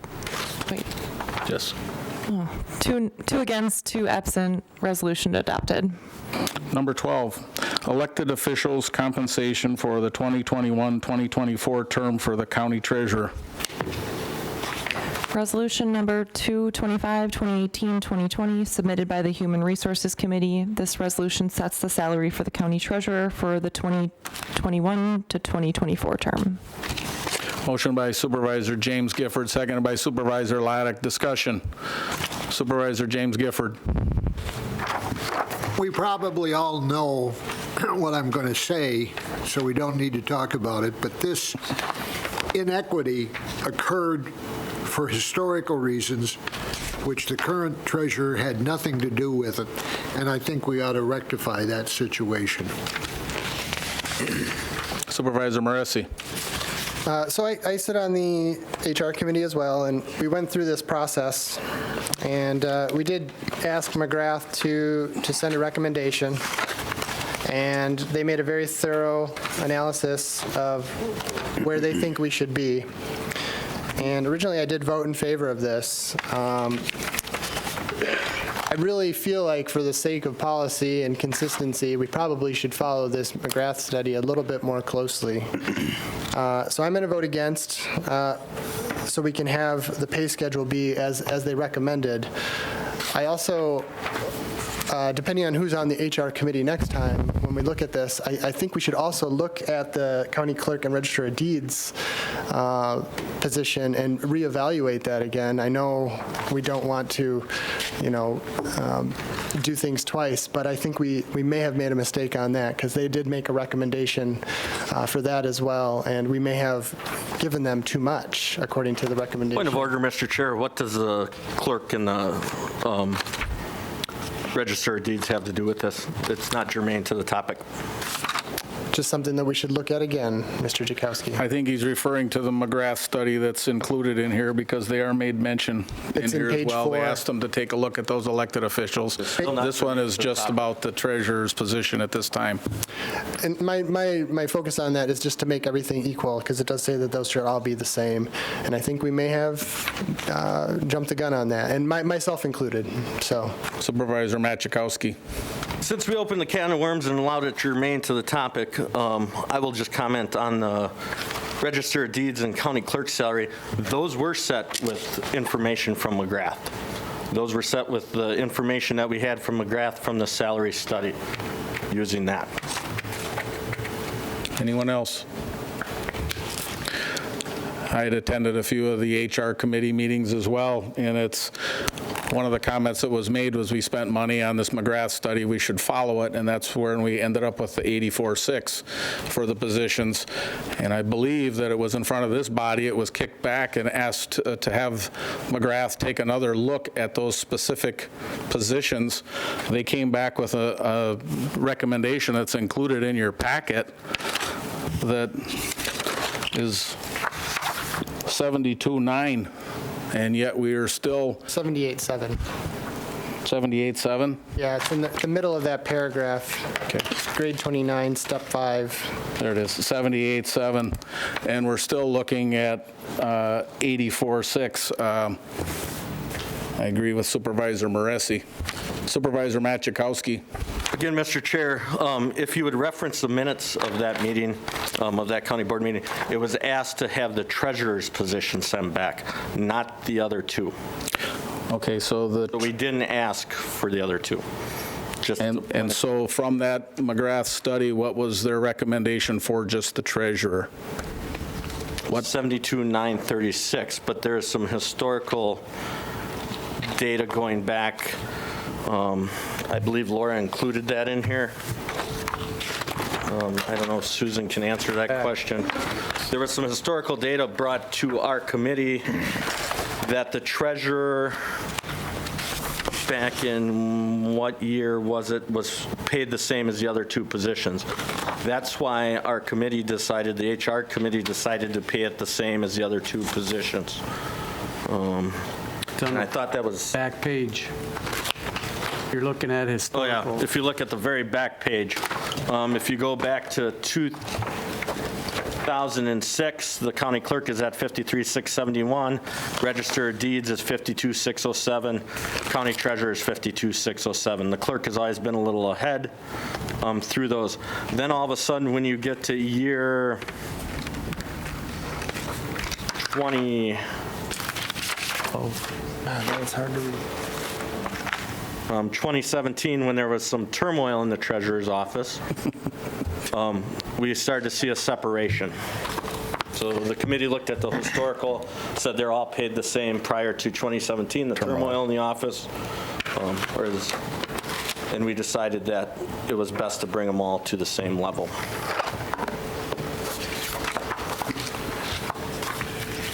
Supervisor Laddick. Just one quick comment. 70% of the counties in Wisconsin keep all those three positions paid the same. Anyone else? Sue, I'm going to put you on the spot. Do you know where this ranking would fall with, have we heard from some of the other counties where that treasurer falls as far as? Not heard from enough for me to be able to to say where we will fall. I can put a question out there again tomorrow on it, if any more have those salaries fully. I'm going to be honest, with the crisis going on, I honestly haven't looked at it in a couple weeks. You got another question, Al. Oh, someone else had their hand up? Barry did. Who? I withdraw my question. I had Chair, thank you. previously talked to Laura, and she had estimated with most of them that they're going to raise at other counties, even with their 2% increases for all the rest of them, that this would still put us in the probably the top 5, if not the top 3. So that would mean Milwaukee County, Dane County, and Portage County for these positions. So. You mean the treasurer position? What's that? You mean the treasurer position? The treasurer's position, correct. So, and I think Supervisor Moresi was touching on it, the fact that he had stated that he thought that the other ones were maybe higher than they should have been, and they should have fell more in line with the 79,000. So, Chris. I just wanted to offer a couple points of information. As to what other counties are doing, I think I've said it before in things I've written on this topic, but most other counties in the state have not included elected officials in any sort of salary plan. And so I think part of that is what you see reflected in the difference when you start looking at what other counties are doing. Similarly, to the point of other counties paying the 3 the same, counties, it's certainly up to a county how they want to operate, but based on what I understand, a lot of the counties who pay the 3 the same do so because they haven't put them through a salary plan. And so for all intents and purposes, counties are kind of surveying the market and then, making it up as they go. And so as long as you're treating the 3 the same, then in that logic holds to say, well, we're looking at what other counties are doing and we'll just do this. So when we incorporated the elected officials in a salary plan, that generated a sort of foundation of information that hadn't previously existed. So that's important to note. The other piece is that, there shouldn't be like one single factor you look at when you start looking at salary. And McGrath, I think, referenced that in the stuff that's in your packet, and it's been previously referenced before. So there's lots of different factors. And yes, if you looked at, say, pure market analysis on its own, then the salaries that we're looking at would be higher than the market analysis. But once you incorporate things like comparability, which these positions are, initially were compared to counties that were more like the offices that do similar things, because not every county office operates in exactly the same way, but also there's internal comparability. And so I know Supervisor Jakowski's brought that up in the past, and I referenced that in my comments to you for this meeting, in the sense that if you looked at internal comparability, and it seems like the committee and the board has sort of stressed that angle, then the recommendation is closer to being in line with looking at where other department heads are at in the county. But so just wanted to make that clear in terms of some of the questions that were being asked. Supervisor Robbie. Chris, before you leave, thank you.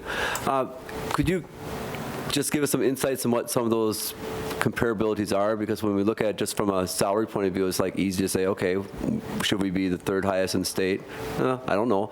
But I'd like to know, more informed in terms of making a decision, what some of those factors are that would justify that, as long as we don't have data to suggest that it should be, towards the top. Sure. Well, what I can tell you is that when the salary plans were first put into place for the general schedule for all employees, there were a number of counties that were considered in terms of, get rid of the outliers kind of deal, and then figure out where do we fit fit into that picture. The elected officials piece, once the county had decided to include them in the plan, which again is somewhat unique. There's nothing wrong with it. It's just that then those positions at the time, the comparable counties were kind of based on what similar, like, for instance, the comparable counties on the general schedule might not always line up with the sorts of things that our county departments would do in these positions. So McGrath looked at the counties that were more in alignment with, like what the county clerk is doing here and there. So, like for instance, in our county, the treasurer does a lot of taxes on behalf of the municipalities. Lots of counties don't do that. I'm not going to remember everything, but certain county clerks handle aspects of elections and other things that others don't. So there's there's statutory responsibilities for them, but there's also ways that counties have kind of interpreted how they handle that. And so the numbers that we started out with back in 2015, 2016 are more reflective of that initial comparison, trying to be as apples to apples as possible, I guess, if that helps. I'm sorry I don't have more specific examples, but that's my understanding of how that process played out. Thank you. Anyone else? Supervisor Dodge. I'm really struggling with this because I felt that the increase for the clerk and Register of Deeds was a little too much back when we voted on that. There is a sense of equality with those positions that I guess I would support, and I'm more inclined to go with the $73,000, but I think it's a little late for that. It's my understanding that back in 2017, when we had turmoil in the treasurer's office, we sent a finance person over to kind of mellow out the department and make sure things were done appropriately. So my question is that position still reporting to the treasurer's office, and is it necessary? Jen.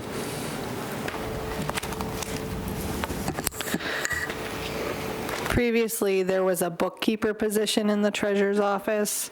The bookkeeper position, through conversations, was transferred to the finance department. It no longer was a bookkeeper position. It became a treasury coordinator position, a more manager, professional level position within the finance department, with higher qualifications for the position. That position still exists in the finance department and works on a consistent basis with the treasurer's office. So there's no potential for downgrading that position back to bookkeeper? I would not recommend it, and it is not in my plans to recommend it, if you're asking me. I am. Yeah, she answered. Supervisor James Gifford. Probably the last thing I'll ever say at a county board meeting. Lucky you. I keep hearing, well, McGrath said this. We paid McGrath, so we have to do what McGrath said. Consultants occasionally make mistakes, and we don't have to be bound by them. If we see a reason to deviate from those, I think it's perfectly reasonable, and I think this is a case in point. Supervisor Moresi. Thank you again. After hearing the evolving conversation and having my opinion evolve, because I'm part of this mess. I voted for all these original resolutions, and then I bring this up to question my own thought process during this whole thing. If we're never going to revisit this again in HR, then I believe it's more important to be fair to these three positions than it is to not be. So I apologize for bringing it up. It was a great chat, and I appreciate everybody contributing to it, but I will vote in favor of this. Thank you. Supervisor Robbie. Just one final clarifying question. I too think we should be fair, but my question is the increases that are rolled out there, are the increases for those particular staff members, those three positions, are they guaranteed once you have approved them? So there's no way of reconciling that back through not giving those increases. After 4 years, it's every 4 years they come back around and then they're reevaluated. Supervisor Dodge. Are these increases covered by the departmental budget, or are they going to be an additional burden on the taxpayer? Jenny? I caught some of your question. Can you repeat it? Sure. I want to know if they have to find the funds for the increase within their approved budget.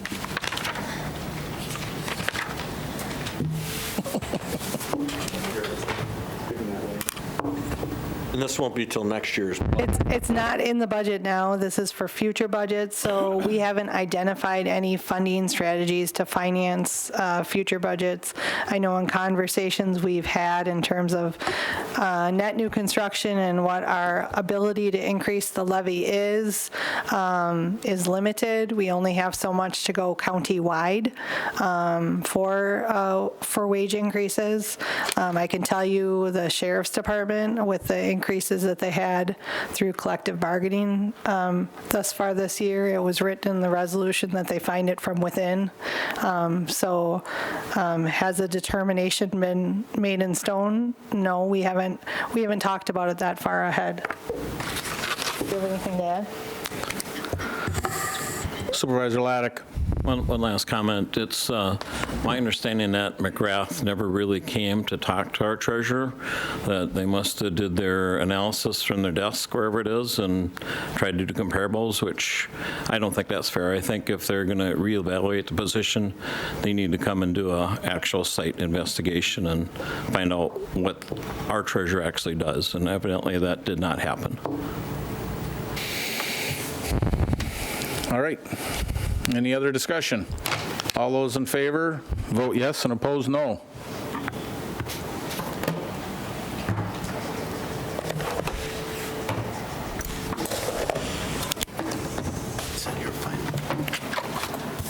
$18 in favor, 5 against, 2 excused. Resolution adopted.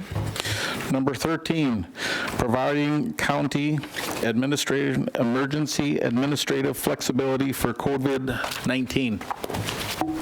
Resolution number 226, 2018-2020, submitted by the Exec Ops Committee. This resolution provides county administration the ability to respond as necessary to the ever-changing COVID-19 pandemic. Motion by Supervisor Rakowski, seconded by Supervisor Johnson. Discussion. Supervisor Medine. Question. That refers to the governor's executive order that we're generally in sync with that order. I didn't see in any of the additional information that the executive had submitted an hour ago. The question for Executive Order 72, or what we are doing, what are the parameters for lifting the order so that we all know in the county that it will be lifted when the crisis fades? Chris? I actually had it in my notes here, but I didn't get a chance to get back to you. And it was in the very last part of this resolution, be it further resolved. Just so I understand a little bit. Just so I understand your question, you're talking about what are the parameters for lifting the order from the state? Well, the applications that we are undertaking in our resolution generally are effective because of the governor's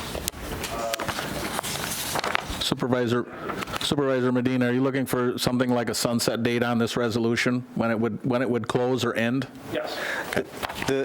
I believe the resolution says it would be in effect until the county board rescinds it. In terms of how long the public health emergency will last, anything about that is purely speculative at this point. As you know, we've gone from prohibiting groups of 250 to 50 to 10 in less than a week. So, there's a lot of momentum towards, all kinds of different potential measures that the state could and the feds could take. So also, I should mention that when it became apparent to me that something should come before the board about this.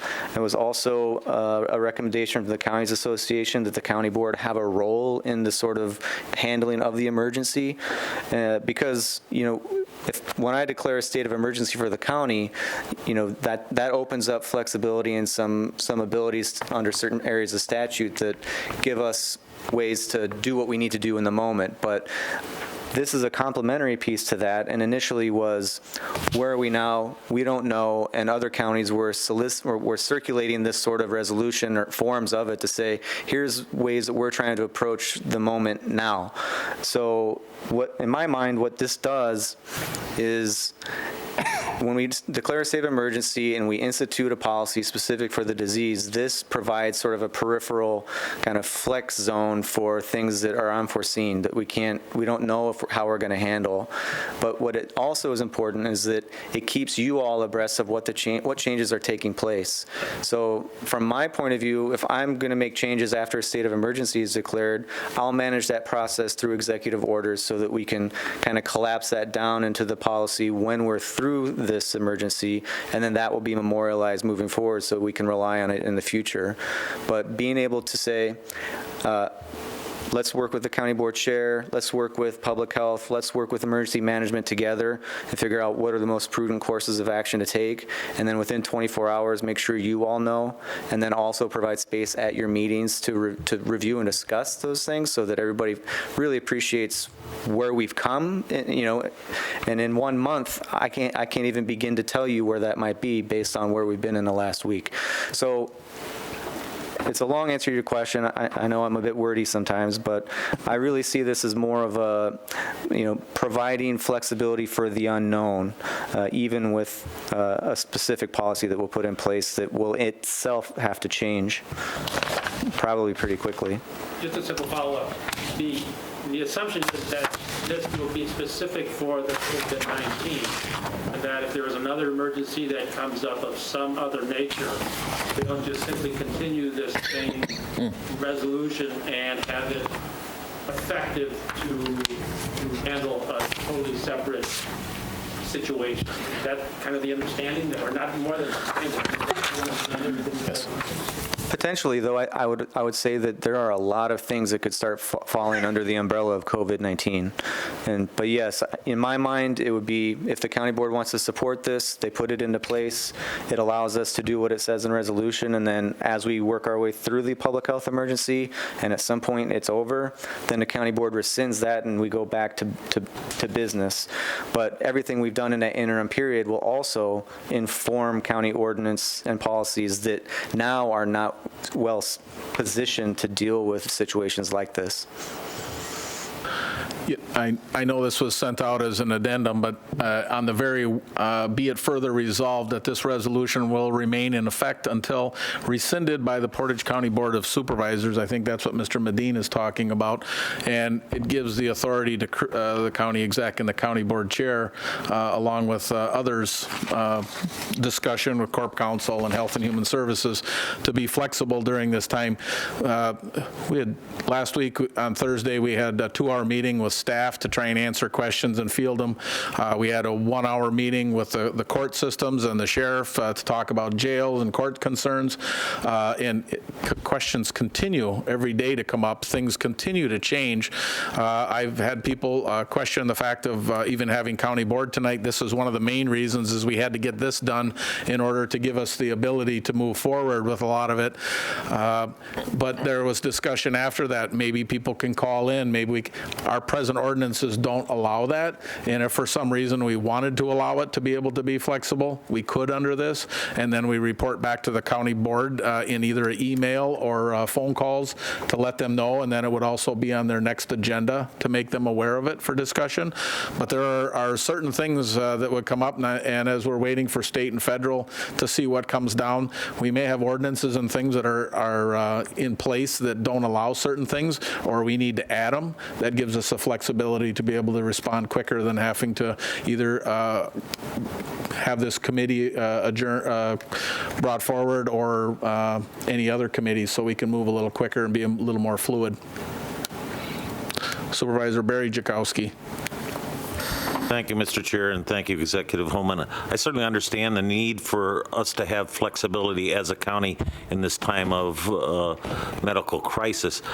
As I sit here and think about this, though, and when we talk about giving broad ranges of flexibility, and I think Supervisor Modine may be thinking along the same lines of this, I worry about my constituents some way, shape, or form coming along, and whatever happens due to the COVID virus, and things are going to be forced upon some people, and they're going to say, geez, Barry, I don't know why you were voting for that. And I said, well, I didn't. They're going to say, well, you voted for a flexibility resolution, which now gave maybe 2 or 3 people the ability to control my life, and I don't like the way you voted for that. Certainly understand the need for there to be, I'm only voicing a concern that I would have, and I'm assuming some of my constituents will as well. So, Supervisor Bob Gifford. Yeah, I would say I don't expect this thing will stay in effect that long, maybe a month or 2, but I would urge the whole board to start thinking much further ahead, 6 months, 9 months, a year ahead, because I usually read a couple dozen finance pages stories. Today, Goldman Sachs announced that they declare the USA is already entering a recession. And the most dramatic decline in global demand for petroleum just occurred, 10% decline. And usually what happens is when demand destruction happens, then job destruction follows. And 6 months, 9 months, a year from now, we're going to find a lot of our constituents are going to be hurting in ways they had not expected and were not prepared for. And I don't think any of our local governments could have been prepared for this. But let's start thinking ahead about emergency, economic emergency planning too. I guess I just, as I sit here and think about this, what we're looking for is to be able to have a mechanism to be able to go forward. We see this, Chris does, I do, the questions that keep coming up that we wouldn't imagine or wouldn't have thought about or something that, and we may not have to activate anything, but we may as well have to put something in place or change something fairly quickly to be able to allow for it. Now, Chris is on a 4-year term. He's got 2 more years on his term. We don't know who will be sitting here after April, but as far as the authority you're giving it to, we're giving it to the county executive. I don't think, or in my own mind, I don't want to speak for anybody else, I don't feel that Mr. Holman is going to try and use this as some end around somehow. So I believe that this is actually gives us the flexibility going forward. So Supervisor Johnson, then Supervisor Robbie. Thank you, Mr. Chair. And again, if people don't hear me, please raise your hand. Let me know. What Marathon County is doing at this very hour is, instead of a resolution to give, to waive basically the county boards, we're giving authority. Theirs is to suspend their regular rules to permit members of the county board to participate by phone in meetings of the full board, and to temporarily suspend the public comment portion of meetings of the county board and its subgroups.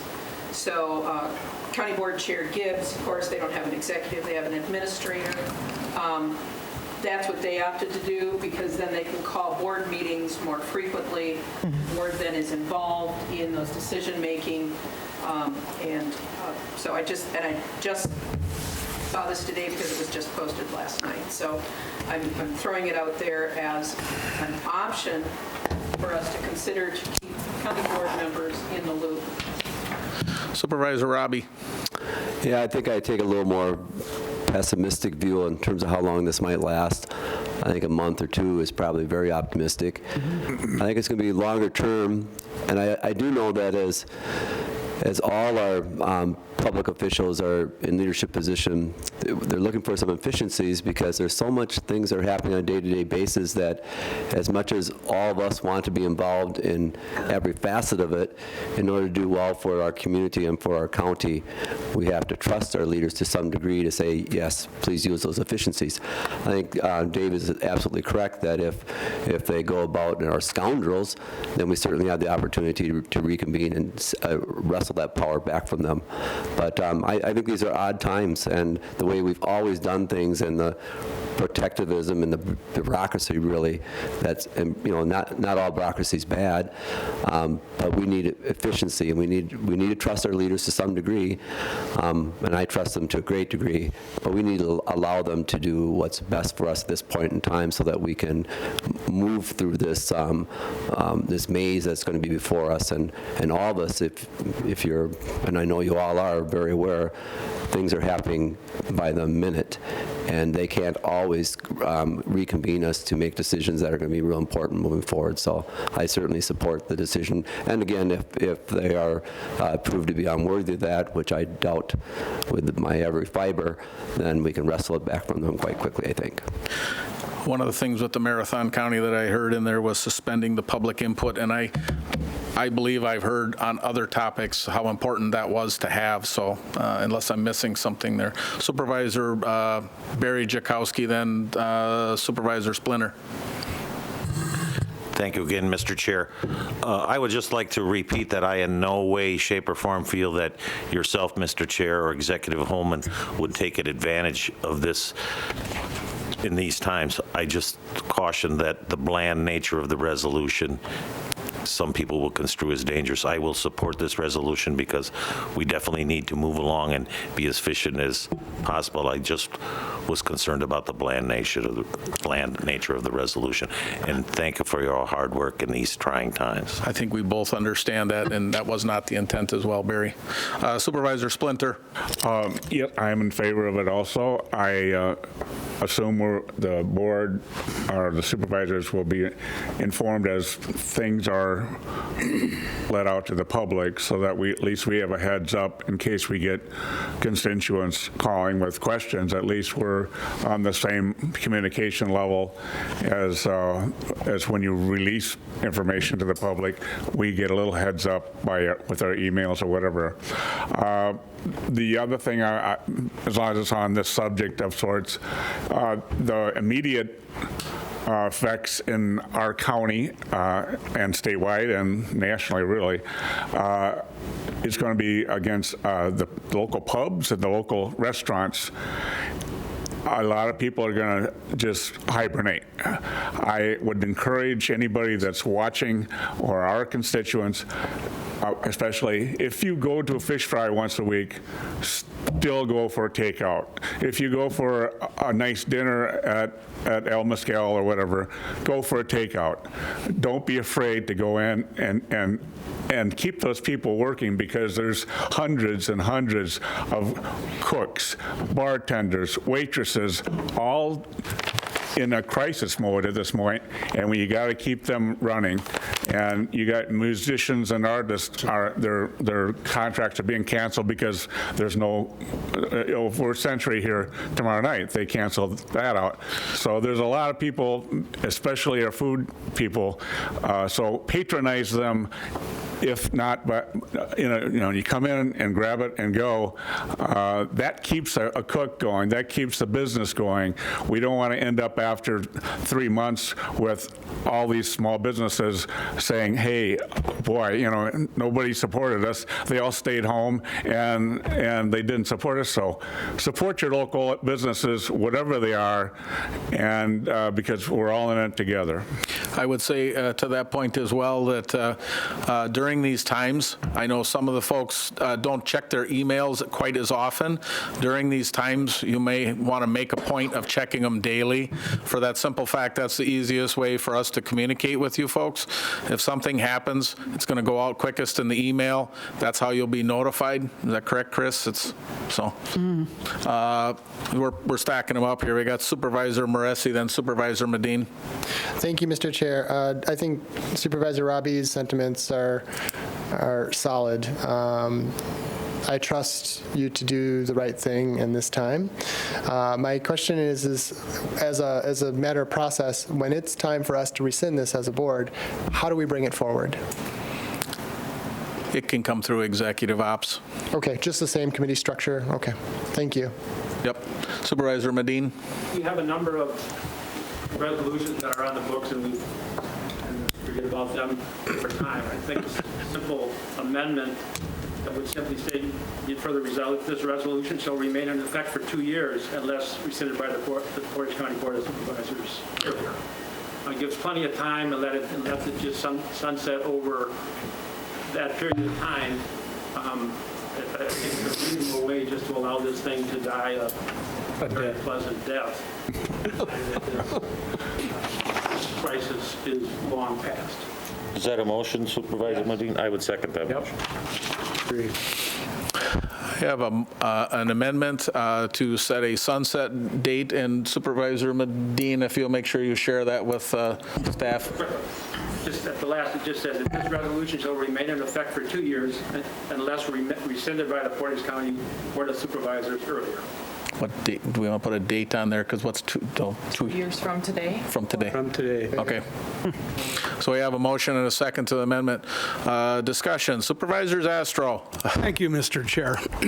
If I recollect correctly, I believe Executive Holman stated that a number of things could come from this COVID-19 and mushroom out kind of thing that would be encompassed underneath this. So if we put a deadline on this and those other things start spreading out and we hit that deadline, and we're going to be back at this point again. So I don't really see a need to put a deadline on it personally. Thank you. I don't know how Chris feels, but just hearing this, I'd actually had made a note about some type of deadline, but ran out of time and didn't get a chance to talk to Chris about it. I know what you're saying, some of these committees, they get forgot about. We actually found one later on that had been expired for 2 years, but we kept putting it on as a committee appointments. So I can see that and I can understand it. I'm hoping that in 2 years, our committee structure and the way we're able to work things through is not as fast-paced as what we're looking at this point. I can see this is in the things in the immediate future. The next month, the next 3 months, things hopefully will settle down within even that time. I don't know. Like I said, I didn't have a chance to talk to Chris. Your feelings or thoughts? I mean, to be frank, I feel like this in no way, shape, or form takes any power from the county board. So if at any moment you could rescind it with a deadline or without, but so I don't have an issue with putting one in or not.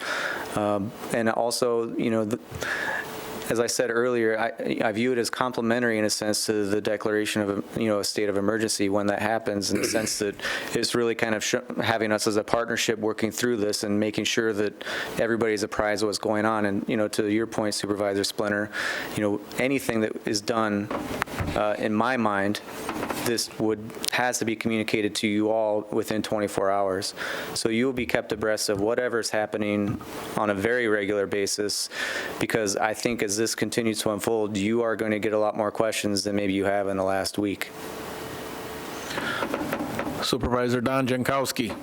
Just looking at this Department of Health Services, will we be getting copies of these orders as they come out, or will they be accessible to us? Because that gives an awful lot of information what's happening. No, that's a good point. All of the information we get, we'll put up on the county website. At a minimum, it'll be weekly updates. As far as the county board, though, I'm inclined to, for instance, when that came out, I sent it to department heads. I sent it to all of our municipalities. I sent it to the faith-based community that I have a network with. I'm sending it to making sure that everybody has a handle on it, including the media. But in terms of the county board, press releases, this kind of information, I would intend to forward it for informational purposes on a very regular basis. A lot of the other updates are on the Portage County website under Spotlight, and then there's a banner there, correct, Chris? At the top of the homepage, there's a banner that brings you there, and then in the Spotlight section, there's another link, and then there's links as well to the closures and to press releases and things like that, and which was where these sorts of documents will be housed as well. Great, thank you. Anybody else for discussion? Supervisor Dodge. I just feel that the county executive and the county board chair have the time to devote to this issue that many of us may not have. And so I think that it's a good thing for us to give you that authority. I wish I had more time. Supervisor Moresi. Thank you again. I think in regards to Supervisor Medina's amendment, we may be able to just add in with monthly evaluations. So at our monthly meeting, we talk about whether it's needed to resend or not, and it could be just as quickly as that. I believe that once things calm down, and I think Mr. Medin's intention is only that if for some reason it just gets forgotten about, that it would not continue to go on, and I agree with him. But anytime that we feel that there's no longer needed, we can put it on the agenda for executive ops prior to the 2 years and get rid of it and clean it up as well. So I feel comfortable with the amendment as we have it now with a 2-year time frame. And if we have to extend it, at least we'll look at it again to talk about that. So we have an amendment on the floor and a second to put a sunset date on this resolution. All those in favor of the amendment, say aye. Aye. Opposed? Amendment carries. Back to the original motion as amended. Any other discussion? All those in favor, Supervisor Neville. Well, I just wanted to say this is giving the authority to the executive, not to the executive and the county board chair, that it's in consultation with the county board chair and these other parts of the county, but it's giving it to the executive. And I just wanted to be clear about that, which I think is good. It says "and" in the resolution in the very second, whereas be it further resolved that the Portage County Board of Supervisors does hereby acknowledge, accept, and support the county executive and the county board chair to strategically implement necessary plans. So it's both working together. One can't do anything without the other's approval. So there is somewhat of a check and balance. I'm sorry, where was that? The very second whereas on the back of the page. Final. Not the last one, but the second to last one. Further resolved, I'm sorry.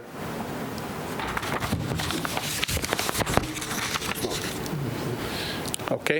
Well, sorry, last comment. I think it could have been written more clearly then, because the one earlier statement is giving it to the county executive. And so then to have a later statement that appears to give it to two makes it somewhat a muddy resolution.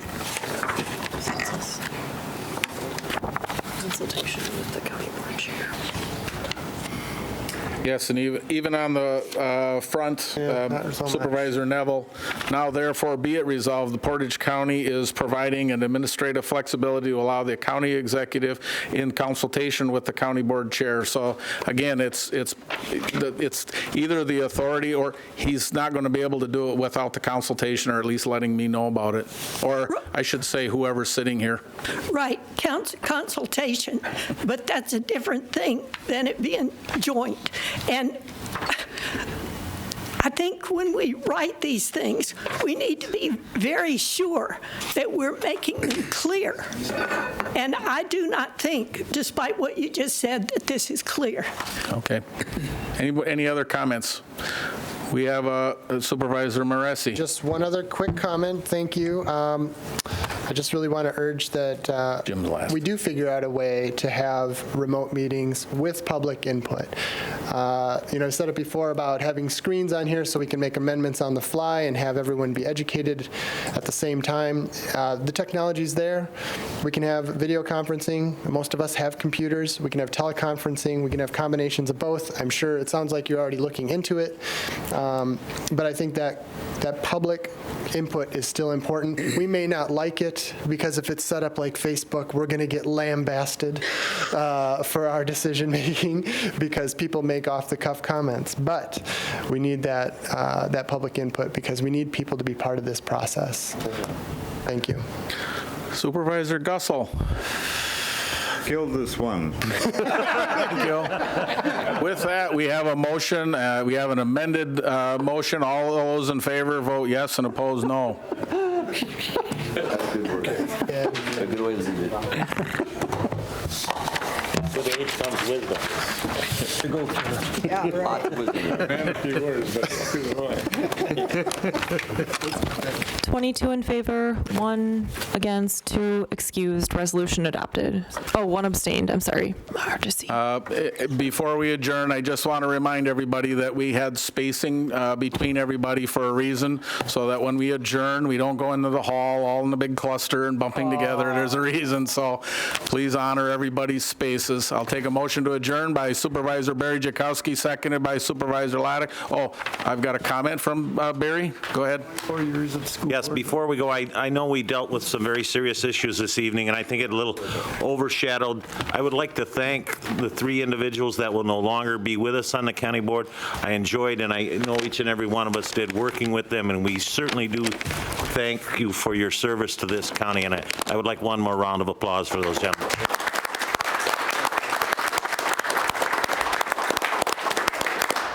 We had a motion by Supervisor Barry Jakowski and seconded by Supervisor Laddick to adjourn. All those in favor with aye? Aye. Opposed? We're adjourned. Thank you.